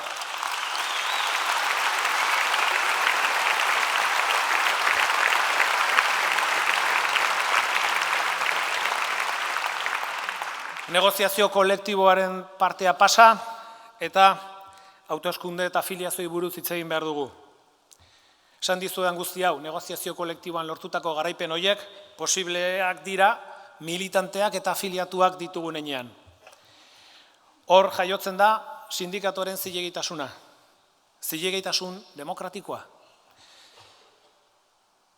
Hauteskundetaz eta afiliazioaz ari garela.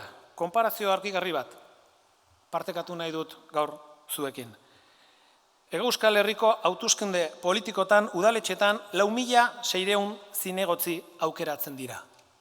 Udaletxetan, 4.600 zinegotzi. Zenbat ordezkari sindikal pensatzen duzue erabakitzen direla, aukeratzen direla Euskal Herrian? 24.000 baino gehiago. Hau da, aukeratzen den zinegotze batengatik horrelako 6 ordezkari sindikal aukeratzen dira. Hau ere, demokrazia da. Demokrazia zuzena da. Eta ze gertatu da hemen, ELA berriz hauteskunde sindikaletara aurkeztu dela eta berriz ere irabazi ditugula. ELA delako Euskal Herriko sindikatu nagusia. Ia 126ko ordezkaritza Hego Euskal Herrian. Euskal Autonomia Erkidegoan 40tik gora eta Nafarroan 23tik oso gertu. Eta hauteskunde sindikaletako emaitza hau bakarra adibidez Europan. 4 sindikatuen arteko lehian, Europan ez dago beste sindikatuarekiko horrelako alde handia mantentzen duen beste sindikaturik. Alaznek sakonduko doa haintxe bertan gu bukatutakoan afiliazioari buruz.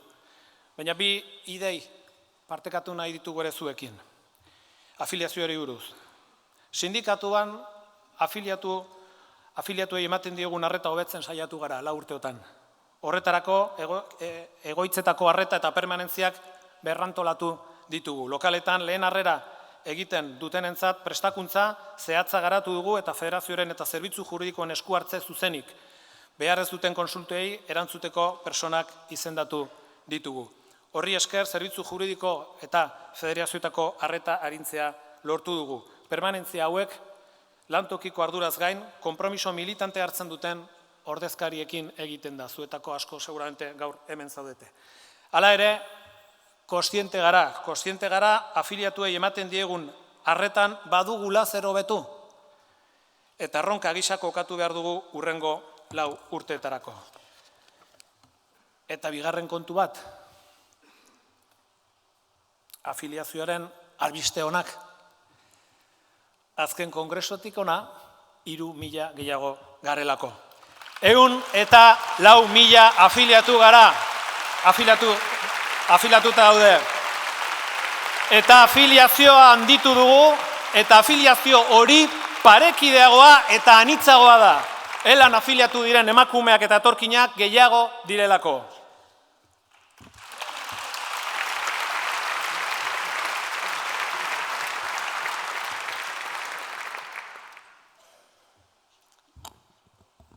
Antolakuntza horretarako. Egin nahi dugun hori ahalik eta hobeto egiteko, sindikatua eraginkorra izateko eta militatzen dugun liberatu eta ordezkariok ondo egoteko, daukagun erronka ez da txikia. Azken urte hauetan, hainbat gairi heldu diogu, epe ertain edo luzekoak gehienak, eta beraz prozesuan gaudela esan behar da. Sindikatuaren antolakuntzari dagokionean, etengabe egokitzearen ariketa oso exigentea da. Elako lantaldetan ardura eta profilen arteko oreka egokia bilatu dugu eta hori lortzeko beharrezkoak izan diren funtzioaldaketak egin ditugu. Eta egiturako pertsonen bajek sortutako hutsuneak ere ahalik eta lasterren kubritzeko ahalegin handia egin dugu. Eta lortu ere bai. Hainbat ordezkariek erakutsi duten prestotasunari esker aldi baterako ardurak hartzeko. Beharrei erantzuteko egokitu. Elako antolakuntza ereduaren eta kulturaren ezinbesteko ezaugarria da hau. Eta egiturako kide eta gainerako militanten eskuzabaltasunari esker gaizatu daiteke egokitze hau bakarrik. Egindakoen artean, zehazki aipatuko dut militanteon zaintzaren lotuta arrisku psikosozialei emandako garrantzia. Prozesu baten bidez, plangintza bat martxan jarri dugu. Ekintza batzuk burutu ditugu jadanik eta datozen urtetan garatzen jarraituko dugu. Asko bai dugu egiteko, asko betzeko, baina azken urte hauetan egindakoaren garrantzia aitortzekoa dela uste dugu. Azken kongresutik ona, landu ditugun 5 ildo estrategikoen garapena jaso dugu txostenean. Gai horietan aldaketa sustatzeko ahalegina handia egin dugu. Zaila da, gauzak beste modu batean egiten lortzea. Zaila da, egunerokotasuneko martxatik haratago hobekuntzei tartea egitea. Nik orain bakoitzaren aipamen bat egingo dut. Lehenengoa, planifikazioa eta lan egiteko erak sistematizatu. Gure helburua lan egiteko modua hobetzea, eraginkorragoak izatea eta bide batez militanteok egin barrekoa hobeto eraman ahal izatea da. Azken urteetan aurreratu dugu jarritako baliabidei esker eta sindikatuko zuzendaritzatik hasi dugu prozesua. Honen ardura daukagulako. Trebakuntza, behar diren hobekuntzak identifikatu, lehentasunak ezarri eta helburuak lortzeko plangintzak egin ditugu ere. Bigarren ildoa, genero ekitaterako plan estrategikoa. Azken kongresuan, genero ekitaterako plan estrategikoa onartu eta gero, lanean jarri gera. Planak jasotako hainbat elementu martxan daude jadanik eta sindikatua bera eta sindikatuaren ekintza eraldatzeko bidean, esparru arduradun eta talde desberdinak sortu dira. Sindikatua elikatu behar dituzten taldeak. Hirugarrena, sindikalizazioa. Azken kongresuan, sindikalizazioari bultzada berria eta beste modu batean lantzeko konpromisoa hartu genuen. Zehazki, afiliatuak lantokietan, sektoretan, modu eraginkorrenean antolatzea zen helburua. Eta sindikalizazioa, konfrontaziorako gaitasuna indartzeko behar dugula zehaztu dugu.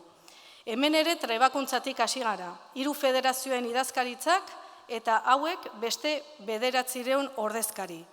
Trebatu eta jarraian aplikatzen hastea planteatu da, eta garrantzi berezia eman diogu tresna amankomunak erabiltzeari. Beraz, errealitate guztiak bere baitan hartzen dituzten tresnak garatu ditugu. Hala ere, oraindik erronka asko ditugu datozen urtetarako. Laugarrena, militantzia. Ildo honetan, nabarmentzekoa da militantzia soziala sustatzeko helburua lantzetik urrun geratu garela, baina lan asko egin dugu. Alde batetik, helaren militantzia kulturaren ikuspegi partekatu bat eraiki dugu, eztabaida teoriko soila izan ez den hausnarketa baten bidez. Datozen urtetarako erronka jarrita ditugu, bai militante kopurua handitzeko eta baita haien konpromisoa indartzeko ere. Beste alde batetik, militantziaren egituraketan eta parte hartzean hainbat alderdi sakondu ditugu, bereziki eskualde batzorde federalen, eskualde konseiluen eta nazio konseiluaren araudiak aldatuz. Eta 5. Prekarietatea. Azken ildo estrategikoa, prekarietatea negoziazio kolektiboaren erdigunera ekartzea izan da. Positiboki baloratzen dugu emaitza, nahi genuen guztia lortu ez badegu ere. Baina alegin handi baten emaitza izan delako. 750 lantokietan prekarietatearen aurkako plangintzak martxan jarri ditugu. Sektore publikoan egonkortasuna izan da lehentasuna. Eta azpimarratzekoa da 2023 eta 2024an 3 greba deitu ditugula EAEko sektore publiko guztian. Baina egia da ere ez dugula lortu lantokiz lantoki prekarietatea murrizteko planak zehaztea. Batez ere negoziazioaren prestaketan egin ditugu aldaketak. Eta emaitzetik datu bat. Azken 4 urtetan, elak sinatutako hitzarmenen erdiek prekarietatea murrizteko klausulak barne hartu ditu.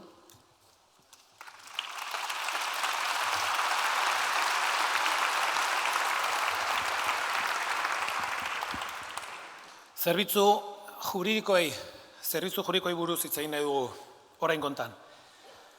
Zuek badakizue, zein eta zuek badakizue lan munduaren egin diren lan erreformak zertarako egin diren. Lan erreforma horiek helburu nagusi bat zuten, lan mundua desregulatzea. Enpresa eta patronalei botere gehiago emateko, errazteko bere bidea, ez gurea. Desregulazio horiei aurre egiteko gure zerbitzu juridikoek bereziko garrantzia dute. Elaren ekintza sindikala ezin da ezin da ulertu zerbitzu juridikoen ekarpena kontutan hartu gabe. Borroka juridiko horrek indartzen duelako ekintza sindikala eta funtsezkoa delako negoziazio kolektiboan, itxieren aurrean, prekaritatean edo emakumen aldeko borrokan. Hor, eskutartean dakazuen kudeaketa txosten hortan, lorpen batzuk jaso ditugu, batzuk besterik ez ditut aipatuko. Besteak beste, askatasunaren sindikalaren aldeko epaiak irabazi ditugulako, kaleratze kolektiboak bertan bera uztea lortu dugu, eta grebaren eskubidearen aldeko epaiak ere lortu ditugu. Genero ikuspegitik ere, urrats esanguratsuak eman ditugu, etxeko langileei langabezia eskubidea aitortzea, edo ama bakarraren baimenak luzatu dira, eta emakumeen aurkako diskriminazio hainbat kasutan demostratu da. Elaren zerbitzu juridikoek duten prestigioa eta ospeona ez da asmakizun bat. Hor daude esate baterako Iberdrola, Amazon edo Mercadona bezalako multinazionalei irabazitako sententziak. Hau da justizia poetikoa. Elako zerbitzu juridikoek lortzen dutena, justizia poetikoa. Eskerrik asko egite duzuen lan horrengatik. Dakizuenez ere, aurreko kongresuan hartutako erabakien artean, badaude bi hartu genituenak. Batetik esan genuen lan osasuna eta kaleratze kolektiboak behar bezala lantzeko, talde juridiko espezializatuak behar genituela.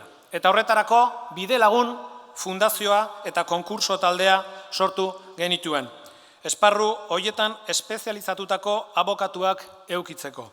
Horri esker, afiliatuei arreta hobea eskaini eta esparru juridikoan berrikuntzak egin ditugu. Azken 4 urteak gogorrak izan dira lan osasunean. 250 langile baino gehiago hil dira lan istriputan Euskal Herrian. 250 langile baino gehiago 4 urtetan. Aurreko kongresuan Bidelagun fundazioa sortu genuen, hain zuzen ere, halako egorei aurre egiteko, lan osasunean prebentzioa bultzatzeko, pedagogia soziala egiteko eta langileen defensa indartzeko. Abokatu espezialistak antolatu ditugu eta 2022an lanean hasi zenetik ia 400 kasu kudeatu dituzte. Espediente kopurua urtez urte handitzen joan delako.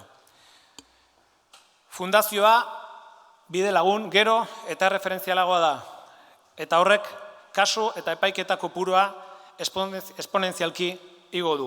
Batez ere lan istripu larrietan, gaixotasun profesionalak, sexu jazarpena edo arrisku psikosozialetan. Guzti honegatik, Bidelagun fundazioa sortzeko erabakiaren balorazioa baikorra da, eta hala jaso dugu kudeaketa txostenan hontan. Bidelagun erreferentzia bihurtzen ari da, ela barruan eta ela kanpoan.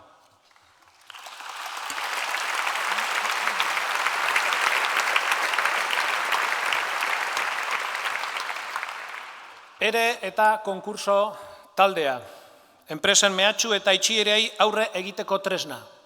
Hori da sortu dugun taldearen helburua. Azken kongresuan, enpresen krisi eta egoera konplexuei erantzuteko ekipo espezializatu bat sortzea erabaki genuen. Dimensio handiko kalaratzeak, konkursoak eta itxiera mehatxuak modu sendo batean kudeatzeko. Urte hauetan, taldearen sorrera erabaki zuzena izan dela berresten dugu. Osatu dugun talde hau da Euskal Herrian langileek duten tresna espezializatu bakarra enpresen itxierei aurre egiteko. Taldeak lortutako ezagutza teknikoa eta greba kutxa dira deslokalizazio, itxiera eta kaleratze estrategiaren aurkako oztopo nagusiak. Elaren estrategia ez da kalterik txikiena onartzea. Baizik eta enplegua defendatzea eta irtera traumatikorik saihestea.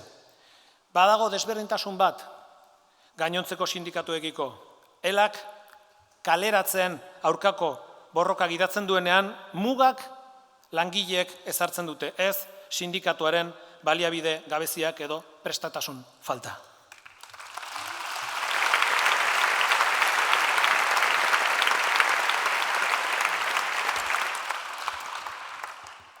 Bueno, eta orain arte zerrendatu dugun guztia egin alizateko, elako arloek eta zeregin zehatza duten departamentuek ere lan egin dute.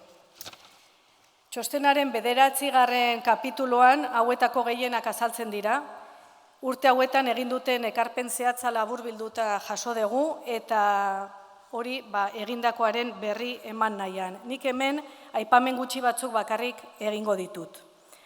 Azterketa bulegoko eta ingurumen arloei dagokienean, esan, batzorde eragileko arduradunaren aldaketa bozkatu zuela Nazio Kontseiluak 2024ean. Urtetan arduraduna izan den Mikel Nobali agur esan eta Aitor Murgiak hartu du ardura hau. Politiken azterketak, proposamenak eta beste eragileekin elkarlanak egitearen ardura. Dena gure ekimena elikatzeko. Ekintza sozialeko taldeak gai sozialetan ekimenak bultzatzeko egin duen alegina handia izan da. Eta elaren presentzia bermatu du plataforma eta koordinadora desberdinetan. Genero alorrak, genero plan estrategikoaren garapenean eta ikuspegi transversala lortzeko bidean paper garrantzitsua izan du. Bestalde, greba feminista orokorra urte hauetako erronka berezia suposatu du talde honentzat. Beste alor eta gabineteak denek ekimen ugari aurrera eraman dituzte, alegin handiz. Berrikuntza bezala bi aipamen. Trebakuntza alorrean urte luzeetan egindako lanaren emaitza iritsi dela. Sindikalgintza esparruko ikerketa akademikoaren emaitza aberasgarria. Eta bigarrena komunikazioan, 2022 geroztik garaipenen urtekaria argitaratzen dugu urtean behin eta afiliazio osoari banatzen zaio. Bukatzeko aipatu gutxien ikusi, baina guztiaren atzean aurkitzen ditugunak. Kudeaketa sistema taldea, administrazio eta informatika departamentuak. Ezer ez litzateke aterako informatikariek egindako programari gabe. Ezer ez luke funtzionatuko afiliazio, hauteskunde edo egoitzen kudeaketari gabe edo kudeaketa ekonomikori gabe. Lantalde txikiak baldin badira ere,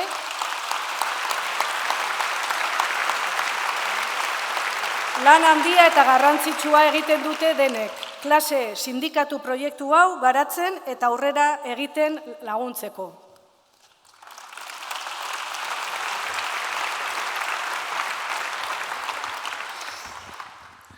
Bueno, hau da funtsean zuekin partekatu nahi genuen, hau da batzorde eragilearen izenean sindikatuak azkenengo 4 urte hauetan egindako balorazioa hori da aurkeztu dizueguna.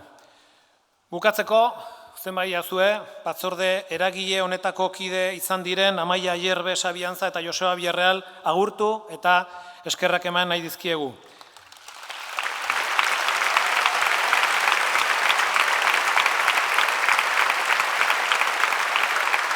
Bueno,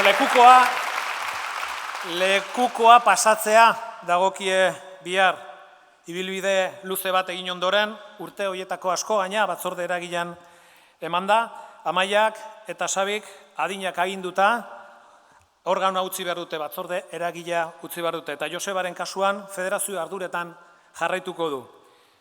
Iritzi, profil eta ibilbide ezberdinetako lagunekin osatzen da batzorde eragilea. Ekarpen ezberdin guzti hoiekin adostasun eraikitzea eta erabakirik egokiena bilatzen dugu bilera bakoitzean. Adostasun eta erabaki hoietan besteak beste Amaiaren seriotasuna eta rigorearekin hartu ditugu. Xabiren 11 ekarpen eta eskermentuarekin eta baita ere Josebaren ezagutzarekin gertutasuna eta baita ere ikusi duzuen bezala bizipozarekin. Zuekin denbora gehiago pasatzeko aukera izan dugunok zorioneko sentitzen gara. Zorioneko proiektu hau zuek bezalako lagunekin partekatzegatik. Eta zorioneko batez ere maila personalean eman diguzunarengatik. Eskerrik asko eman duzuen guztiarengatik eta bihartik aurrera ere zoriontsu izan. Eskerrik asko.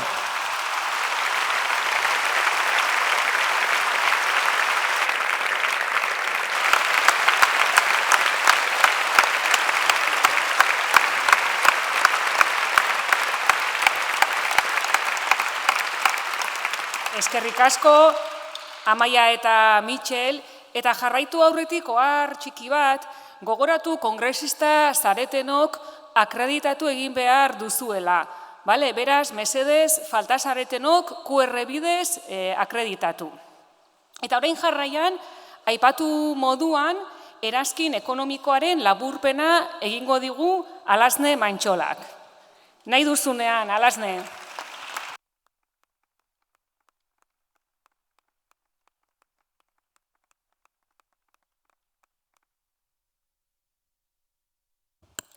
Egunon, kongresuko ordezkari eta gonbidatu guztioi. Mitxel eta Amaiak egindako kudeaketa txostenaren aurkezpena osatzeko, niri dagokit gaur hurrengo datuen aurkezpena egitea.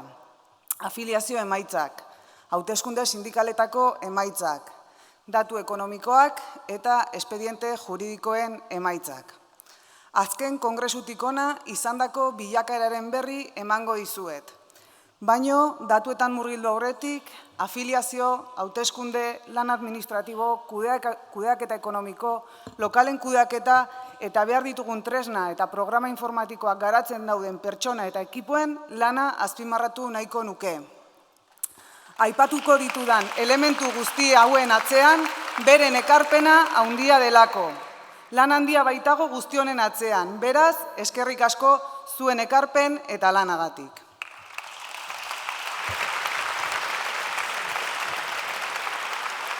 Eskerrak eman da, afiliaziotik hasiko naiz. Dagokion tokia eskainiz. Danok dakigu, guretzat afiliazioa oso garrantzitsua dela. Garenaren oinarria baita, eta hemen abiatzen da gure proiektua. Afiliazioak zilegitasuna eta sendotasuna ematen dizkigu, eta afiliatuek emandako atxikipena adierazten du. Afiliazioaren datu orokorrei dagokionez, azken 4 urteetako datu esanguratsuenak hurrengoak dira. Hemen, grafikan ageridan bezala, elan 4 urte hauetan afiliazioa hazi eginda, eta hau oso berri ona da. Gaur, 104.000 afiliatu baino gehiago gara, eta azken kongresutik ona, 3.224 afiliatu gehiago ditugu. Hau, bisita, kontsulta eta borroka askoren emaitza da. Eta 3.224 afiliatu berri hauetatik, 3.186 emakumeak dira. 4 urte hauetako afiliazio hazkundearen 88,82 emakumena izan da. 2022tik ona emakumeen afiliazioa duten pisua 46,10 izatetik 47,70 izatera pasada. Hazkunde hau, sindikatuak testuinguru prekarioetan txertatzeko izan duen gaitasunaren adierazgarri da. Emakumeek gure bizibaldintzak aldatzeko gure sindikatua erramienta eraginkorra dela ikusi eta sentitu dugunaren seinale. Geroz eta emakume gehiagok egiten dute bat elarekin. Hau, sektore feminizatuetan ditugun borroka eredugarrien ondorioz ere bada. Beraz, etorkizun hurbilean, sindikatuan, afiliatuen gehiengoa emakumeak izatea, aukera erreal bat bilakatu da. Honez gain, azken kongresutik ona, afiliatu migratuen kopuruak ere gora egin du nabarmen. Azken 4 urteetan, 2.310 afiliatutan haziz. Afiliazioa federazioka aztertzen balin badeu, ikusiko deu, afiliazioa 3 federazioen arten oso modu homogeneon banatzen dela.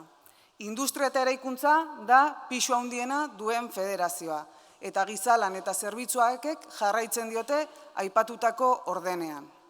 Baina, kongresu arteko epealdi honetan gehien hasi den federazioa zerbitzuak izan da. Azken kongresuan baino 1896 afiliatu gehiago dituelarik. Ondoren, Gizalan Federazioak jarraitzen dio, 775 afiliatu gehiagorekin. Eta azkenik, Industria eta Eraikuntza Federazioak, 573 afiliatutan haziz. 3 federazioetan emakumen afiliazio izan da nabarmen handitu dena. Eta 2 federazioetan emakumeak gara gehiengoa, Gizalan eta Zerbitzuak federazioetan. Orain, afiliazio emaitzak eskualdeka aztertzen baldin baditugu, ikusiko deu 10 eskualdeetan aurreko kongresuan, baino afiliatu gehiago garela eta berdintsu gaudela bitan.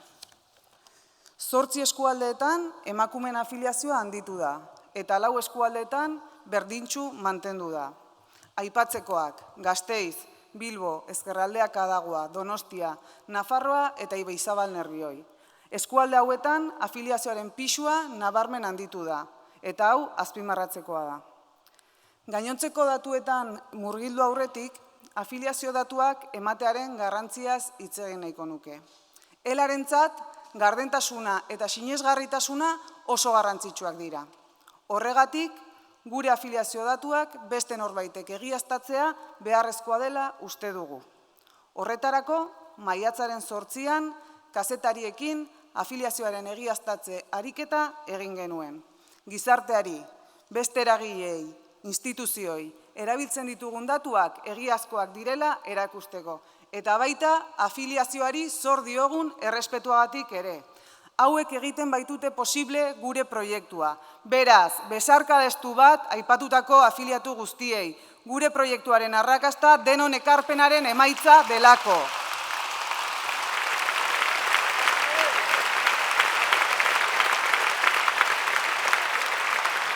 Orain, hauteskunde sindikaletako emaitzez hitz egingo dut. Hauteskunde sindikaletako emaitzek langile klaseak ematen digun babesa erakusten dute. Eta argi esan dezakegu kontrabotereko sindikatua dela herri honetako langileek hautatu duten sindikatua. 2024ko abenduko itxieran, ELAK Hego Euskal Herrian ia ordezkaritzaren 36% zuen. Hego Euskal Herrian ordezkaritza handiena duen sindikatua gurea da, ELA da. Guztira, 9.578 ordezkari ditugu. Enpresaz enpresa eta sektore gure aldarriak defendatzen. Denera, duela 4 urte baino 901 ordezkari gehiago ditu gure sindikatuak. Eta hauetatik 584 emakumeak dira. Gure ordezkari kopuruen hazkundean, emakume ordezkarien pisua 65%koa da. Emakumeak guztira 4.024 dira. Ordezkarien 42% hain zuzen. Eta hau esan da, Nafarroako datuetan geldialdi txiki bat egin nahiko nuke. Nafarroan, 1.500 ordezkari izateko helburua jarri genion gure buruari. Eta 2025 urte hasieran jada 1.606 ordezkari ginen.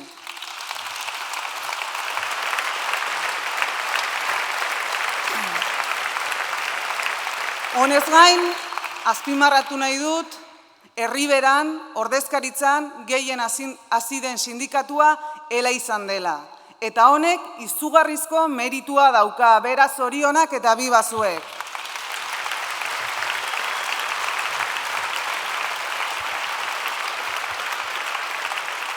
Ordezkaritza hau federazioka aztertzen balin badeu, ikusten deu, 3 federazioetan ere, ELA lehenengo sindikatua dela.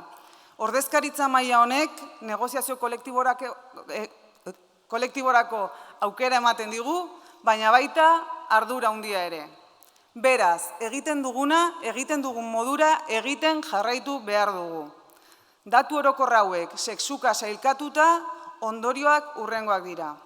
Zerbitzuak federazioan, 391 ordezkari gehiago ditugu. Hauetatik, 249 emakumeak. Emakumeen pisua hazkundean 64%koa izan da. Gizalan Federazioan 220 ordezkari gehiago ditugu. Hauetatik 205 emakumeak. Emakumeen pisua hazkundean 83%koa izan da. Eta Industria eta Eraikuntza Federazioan orain dela 4 urte baino 280 ordezkari ditugu. Hauetatik 130 emakumeak. Emakumeen pisua hazkundean 45%koa izan delarik. Datu orokorrei erreparatzen balin badiegu, pozik egoteko arrazoiak baditugu. 4 urte hauetan gure ordezkaritza hazi delako eta emakumeen datuak aztertuta norabide egokian goazela esan dezakegulako. Baina norabide hau mantendu behar dugu. Hau funtsezkoa baita emakumeen eskubide eta interesak berdintasunez defendatzeko. Goraipatu nahi dut, datu hauen atzean dagoen lan guztia. Hauteskunde sindikalen lanketan, enpresaz enpresa eta botoz boto egiten dezuen lan guztia. Elako izatea arrotasun handia da, baina ez da erraza bizi dugun testuinguruan. Hala ere, liberatu eta ordezkarien konpromesua handia da, eta zailtasunak zailtasun gure gain dagoen guztia egiten dugu emaitza hauetara iristeko. Nola, jendea antolatuz, borrokarako prestatuz eta borrokatuz, zerekin sindikatuak eskaintzen dizkigun erramienta guztiekin. Beraz, zorionak egiten dugunak izugarrizko meritoa du. Datu ekonomikoei dagokionez, orain emango ditudan datuak urtez urte kontrol komisioak ikuskatzen ditu eta Nazio Kontseiluan onartzen dira. Kuadroan azaldukoan bezala, azken 4 urteetako diru-sarreren totala 124 milioikoa izan da. Diru-sarreren 80,76 afiliatuok hilero ordaintzen dugun kuotatik dator, eta 1,33 bestelako diru-sarrera propioetatik. Diru laguntzei dagokionez, gure kontuetan hauen eragina oso txikia bada ere, partida handitu da. Ordezkaritzagatik jasotzen ditugun diru laguntzak handitu dituztelako ematen da hau. Baina ondorioa argia da, elaren autofinantziazioa 82%ra iristen da. Elak erabateko autonomia ekonomikoa du, kontrabotereko sindikalgintza aurrera eramateko derrigorrezko ezaugarria dena.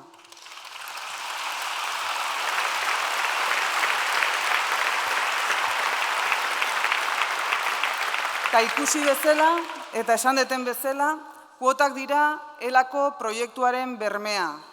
Eta diru sarrera hauekin egiten da posible gure proiektua. Eta honi esker, eramaten ditugu aurrera erresistentzi kutxak babesten dituen grebak. 124 milioi hauek erresistentzi kutxara eta konfederazioko gastuetara bideratzen ditugu. 86 konfederazioko gastuetara, zertarako gure lanildoak jarduera aurrera eramateko. Eta 14 erresistentzi kutxara, greba indemnizazioei aurre egiteko. Eta hau esan da, badago balorean jarri nahi dugun beste puntu bat ere. Elak ez dio inori ezer zor. Honekin zesan nahi dut. Elak ez duela inungo mailegurik. Ondorioz, gure posizioak eta erabakiak askatasunez har ditzazkegu. Beste eragileen baldintzapenik gabe. Gure erabakiak hartzeko autonomia izan arren, testuinguruak baldintzatzen ez gaituenik ezin dugu esan. Ze hor daude, langileak pairatzen duten prekarietatea eta miseriazko soldatak, enplegu suntsipena, enpresak legea ez betetzeko duten erraztasuna, errealitatea eskutatzen duten komunikabideak, hauek hor daudelako eta horrek gure lana zailtzen duelako. Baina gure obsesioa sindikatua tresna eraginkorra izaten jarraitzea denez, borrokarako indar eta gaitasuna sendotzen jarraitu behar dugu. Eta honetarako argi dago, sindikatuak kuota sendo baten beharra duela. Argi dago, kuota hilabetero ordaintzea ez dela erraza sektore batzuetako soldatak ikusita. Baina hori bezain argi dago, lan baldintzak hobetzeko edozein proiektuk ez duela balio. Gure kuotek egiten dute posible, erresistentzi kutxa eraginkorra, zerbitzu juridiko paregabea, sektore guztietara, enpresa txiki eta handietara, iristeko egitura eta hori baino askoz gehiago. Eta guztia helburu batekin. Afiliatuei benetako babesa ematea. antolatzeko laguntza eta borrokatzeko tresnak euren eskura jartzea. Eta erresistentzi kutxako ordainsaria horren adibide garbia da. Eta gurean greba deitu orduko erresistentzi kutxa aktibatzen da. Grebalariek dagokien indemnizazioa jaso dezaten. Eta indemnizazioa bermatua dago. Eta hori gure lehentasuna da. Kuotari esker, greban dagoen grebalari batek gaur 1.950,27 euroko indemnizazioa jasotzen du. Kopuru hau, SMI-aren 105% da. Beraz, elako kuota ordaintzean, afiliatu guztiok elkartasun kutxa hori indartzen dugu eta borrokara doazenen zerbitzura jartzen dugu. Honez gain, azpimarratu nahi dut, 4 urte hauetan indemnizazio hau asko igo dela. 122,68ko igoera izan duelarik. Eta 2024 urtean, 5.653 afiliatuk erabili dutela gure erresistentzi kutxa. Eta 2025ean beste hainbeste izatea espero deu.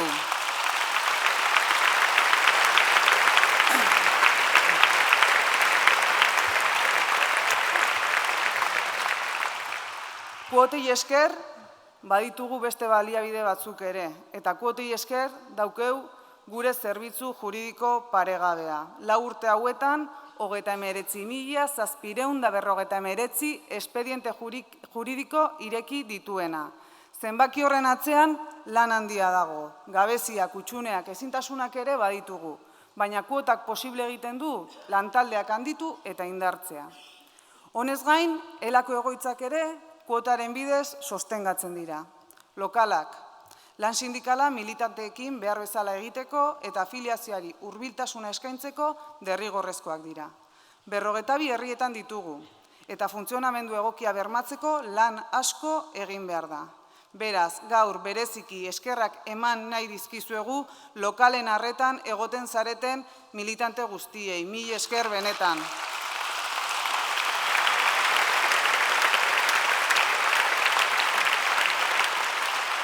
Honez gain, espazio beharrei erantzutea ere ez da erresa, eta kongresu arteko epealdi honetan genituen 3 beharrei erantzuna eman diegu. Iruñan, Durangon eta Zumarragan egoitza berriak martxan ditugu. Bilbo eta Gasteizko lokalei dagokionez, 4 urte daramatzagu irtenbide egoki bat lortzeko saiakeran, eta hurrengo 4 urteetan martxan izatea espero dugu.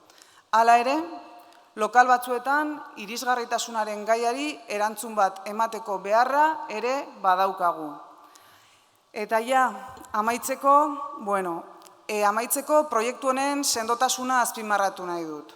Geroz eta afiliatu gehiago garelako, geroz eta ordezkari gehiago garelako, gure eraginkortasuna agerikoa delako eta borroka orori eusteko ahalmena dugulako. Beraz, indartsuak gara eta indartsu gaude. Kongresu polita igaro eta goraela.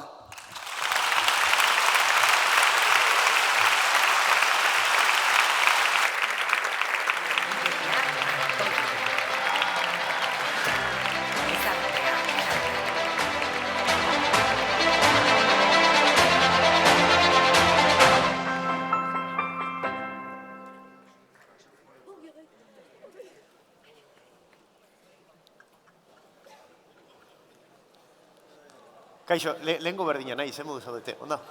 Bai, bueno, kaixo, jende gehiago dago, hola, zen moduz, magoari atzetik ikusteko trukoa, bueno. Bai, begira, beste gauzatxo bat egita gustatuko litzaidak, horretarako lehen Joseba atera da, Joseba Ortizade, baina nik norbaitek nahi badu, ez da dut erditik moztuko inor, beste norbaitek atera nahiko balu, nora begiratzen duzue, denok bera, Ez que bestera pentsatuko duzue, Joseba eta bio konpintzatuta gaudela, 2 aste daramatzagula ensaiatzen, baina ez da inor animatzen, benetan? Alain, venga, nork esan du Alain, bera etorri daitela. Berdintzai, bat, bai? Bueno, Joseba, etorri berriro, Joseba, bazauzu inporta, nire berdintzai, baina laguntza lleba behar dut, eskerrik txalo bero bai, Joseba erentzat, eskerrik asko, Joseba. Ni eskerri, Joseba, Claro, eta bain, konpintxau esaten dute, aterazu, claro. Eskerrik asko, Joseba, eta parkatu, gero zurekidei, esan, animatzeko pixka bat. Begira, oraingoan Joseba mago bihurtuko dugu, bale, Joseba? bai, ondo iruditzen zaizu hori? Beha, horretarako daukat hemen egunkari bateko orrialdea, orrialde bat, ez dute ekarri lehenengo orrialdea ez egiteko propaganda. Vale. Gainera, eske el korreo oso handia agertzen da, orduan horra ezak egorrela zein den, vale? Hartu egunkaria, eta behar ditugu ere kartak, ni badakit kartak ezagutzen dituzula, baina oraingoan zuk ez duzu aukeratu behar kartak, bale, Joseba, zu mago bihurtuko zaitugu. Ez duzu markatu behar, lasai. Begira, pikak, trebolak, lehen erabili duguna, bale? Orduan, Joseba, 3 karta emango ditut aukeratzeko. Zuk ez dituzu ikusiko, nik ere ez ditut ikusiko, bale? Lehenengo karta, nik asmatuko dut, magoan ni naizelako momentuz, bale? Baina bigarrena, Joseba, elkarrekin egingo dugu. Eta 3. ja, zuzeu bakarrik. Nik irakatsiko dizut nola. Orduan, begira, ondo naztuko ditugu, begira, profesional bat naizela erakusteko, begira, Joseba, begira. Kategoria, Joseba. Joseba, karta guztiak ondo naztuta, denak ezberdinak. Orduan, zuk ez begiratu ze karta, begira, zuri izena? Peio, karta guzti hauetatik bat aukeratuko duzu, Peio, ez erakutsi inori, bale? Kamarari ez da ere, zu bakarrik ikusi, bale? Peio, orduan, igual argi egiteko, esan stop nahi duzunean. Hortxe, hortxe, Peio, hartu, eta hortxe, inork ez ezale, zuk bai nahi baduzu, baina ez erakutsi, bale? Batez ere, Josebak ez ikusteko. Zuri izena? Hombre, Ane, ezagutzen zaitut, Ane, nahi duzunean, venga, stop. Zara atera, ezagutzen nauzu eta zara atera, Ane, maldita, bueno, eta beste, eta hementxe, zuri izena? Elena, edo Elene? Elena, nahi duzunean. Hortxe, stop, edo, bueno, itxoena, horrela ingo dugu, Elena edo DNI en castellano, Elena, bueno, berdin dio, oso no, bai, ez da oso, sentitzen dut. Bueno, jaun Andreok, 3 karta aukeratuta ditugu. Batek txalo eta guzti egiten du, bien, oso no, perfecto, begira. Artaziak behar ditugu, Joseba, eta egunkaria. Lehenengo karta, izen aztu zait, parkatu. Peio kartu du, Peio. Pentsatu kartan, ikusi duzu, ez da? Pentsatu kartan. Andokoak nola egiten duen atzera, Accidente laboral, te imaginas? Buah, ya, ez. Begira. Zuzar ardura duna? Badakit, magoa, naiz. Que txofa. Bueno, begira. Peio, horrela egin, bale? Bale, badaki izin den, begira. Artaziak hartu, kartan pentsatu, Peio? Artaziak hartuko ditut, eta hemen moztu. Gerozuk moztu beharko duzu, Joseba, baina nik uste moztu, edo euskeraz kortatu, ez daki zer pasatzen denaz. Ben, perfecto. El de Argentina tiene que estar flipando. Dice, ¿qué dice? Bueno. Eso, perfecto. Horrela egin. Hartu hau mesedez? Eta ez abaldu, hau da importante, begira. Zer azaltzen da hemen? Ze itxura azaltzen da? Zer da hau? Bihotza! Peio, ez esan zein den zure karta, baina zure karta bihotzik urrekoa da, bai, ala ez. Bai! Ondo goaz. Zenbatuko goea zenbat bihotz dauden hementxe, bale? 1, 2, 3, 4, 5, 6, 7, 8 eta 9 bihotz. Peio, erantzuna zure eskuetan dago. Terrible, erakutsi denok ikusi dezaten zin da zure karta? 9 bihotza! Eskerrik asko, Peio, mila esker! 9 bihotza! Asmatu du lehenengo karta, bien, lehenengo, 9. Bigarren karta, elkarrekin egin behar dugu, gogoratu hori. Bigarren karta, Anek dauka, Ane. Bale? Ez duzue nire aurpegia ikusten, baina kristonekoa da, begira. Barre egin du, bien, bale, ya está, rapatu. Ane, ez duzu erakutsi karta, ez da? Ez, hortxe. Hortxe hartuta, hau elkarrekin egin behar dugu, Aneren asmatzeko nik uste horrela eginda. Eta horrela eginda, nahikoa da, hori baino ez. Hartu egunkaria, Joseba, eta horrela erakutsi bi eskuekin, badakizu horri nola ditzen zaion, pokerreko barajan, figura horri? Pikak. Bihotz baten antza dauka, baina beltza da eta bustantxo bat dauka azpian. Ane, ez esan zein den zure karta, baina pika ikurrekoa da? Ondo goaz. Ireki guztiz egunkaria, Joseba. Ireki guztiz. Ea zenba pika saltzen diren. Lehen 9 bihotza, orain, zenba pika saltzen dira hor?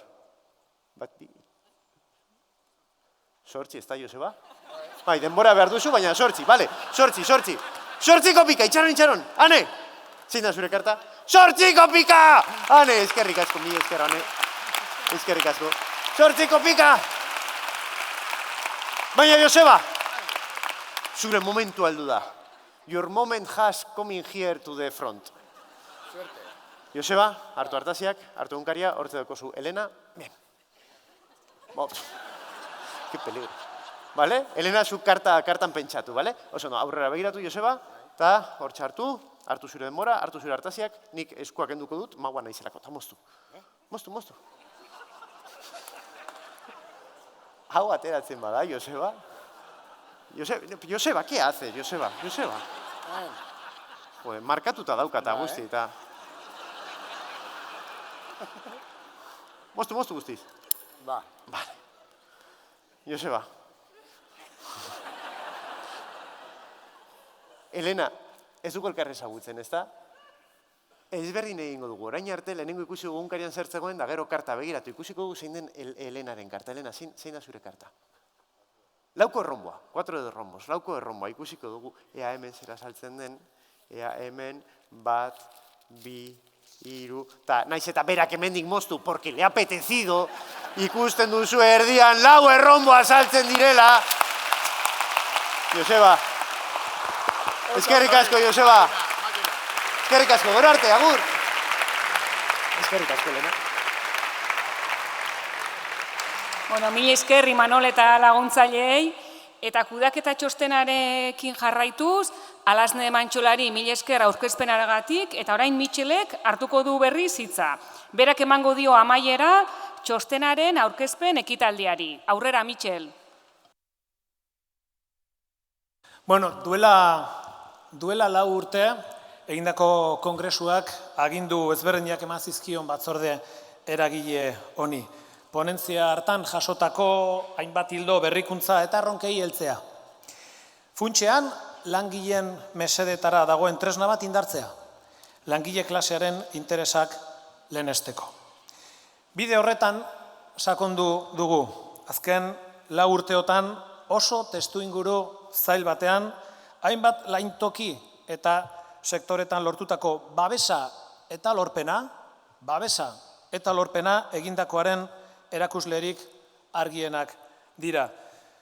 Buru altxata, koherentziaz eta sendotasunez erantzun diegu erronka politiko, sozial eta sindikalei. Urte intensoak eta exigenteak izan dira. Eta aipatu dugun bezala, ezin izan ditugu, ezarritako hildoak eta ekimen guztiak neurri berean garatu. Aukera eta denbora nahikorik ez badugu izan ere, bidea ezarrita dago. Bukatzeko esan nahi dizuegu, azkeneko kongresuko erronkak aurrera eramateko gure onena eman dugula. Eta humiltasun guztiarekin, nahikotasunez erantzun diogula aurreko kongresuak jarritako erronkei. Batzorde eragilearengan jarri duzuen konfiantzak arindu du bidea. Eta lan militante esker ulertzen da azkenengo 4 urteotan egindako bidea. Guzti honegatik kudeaketa txosten hau onartzeko eskatzen dizuegu. Eskerrik asko.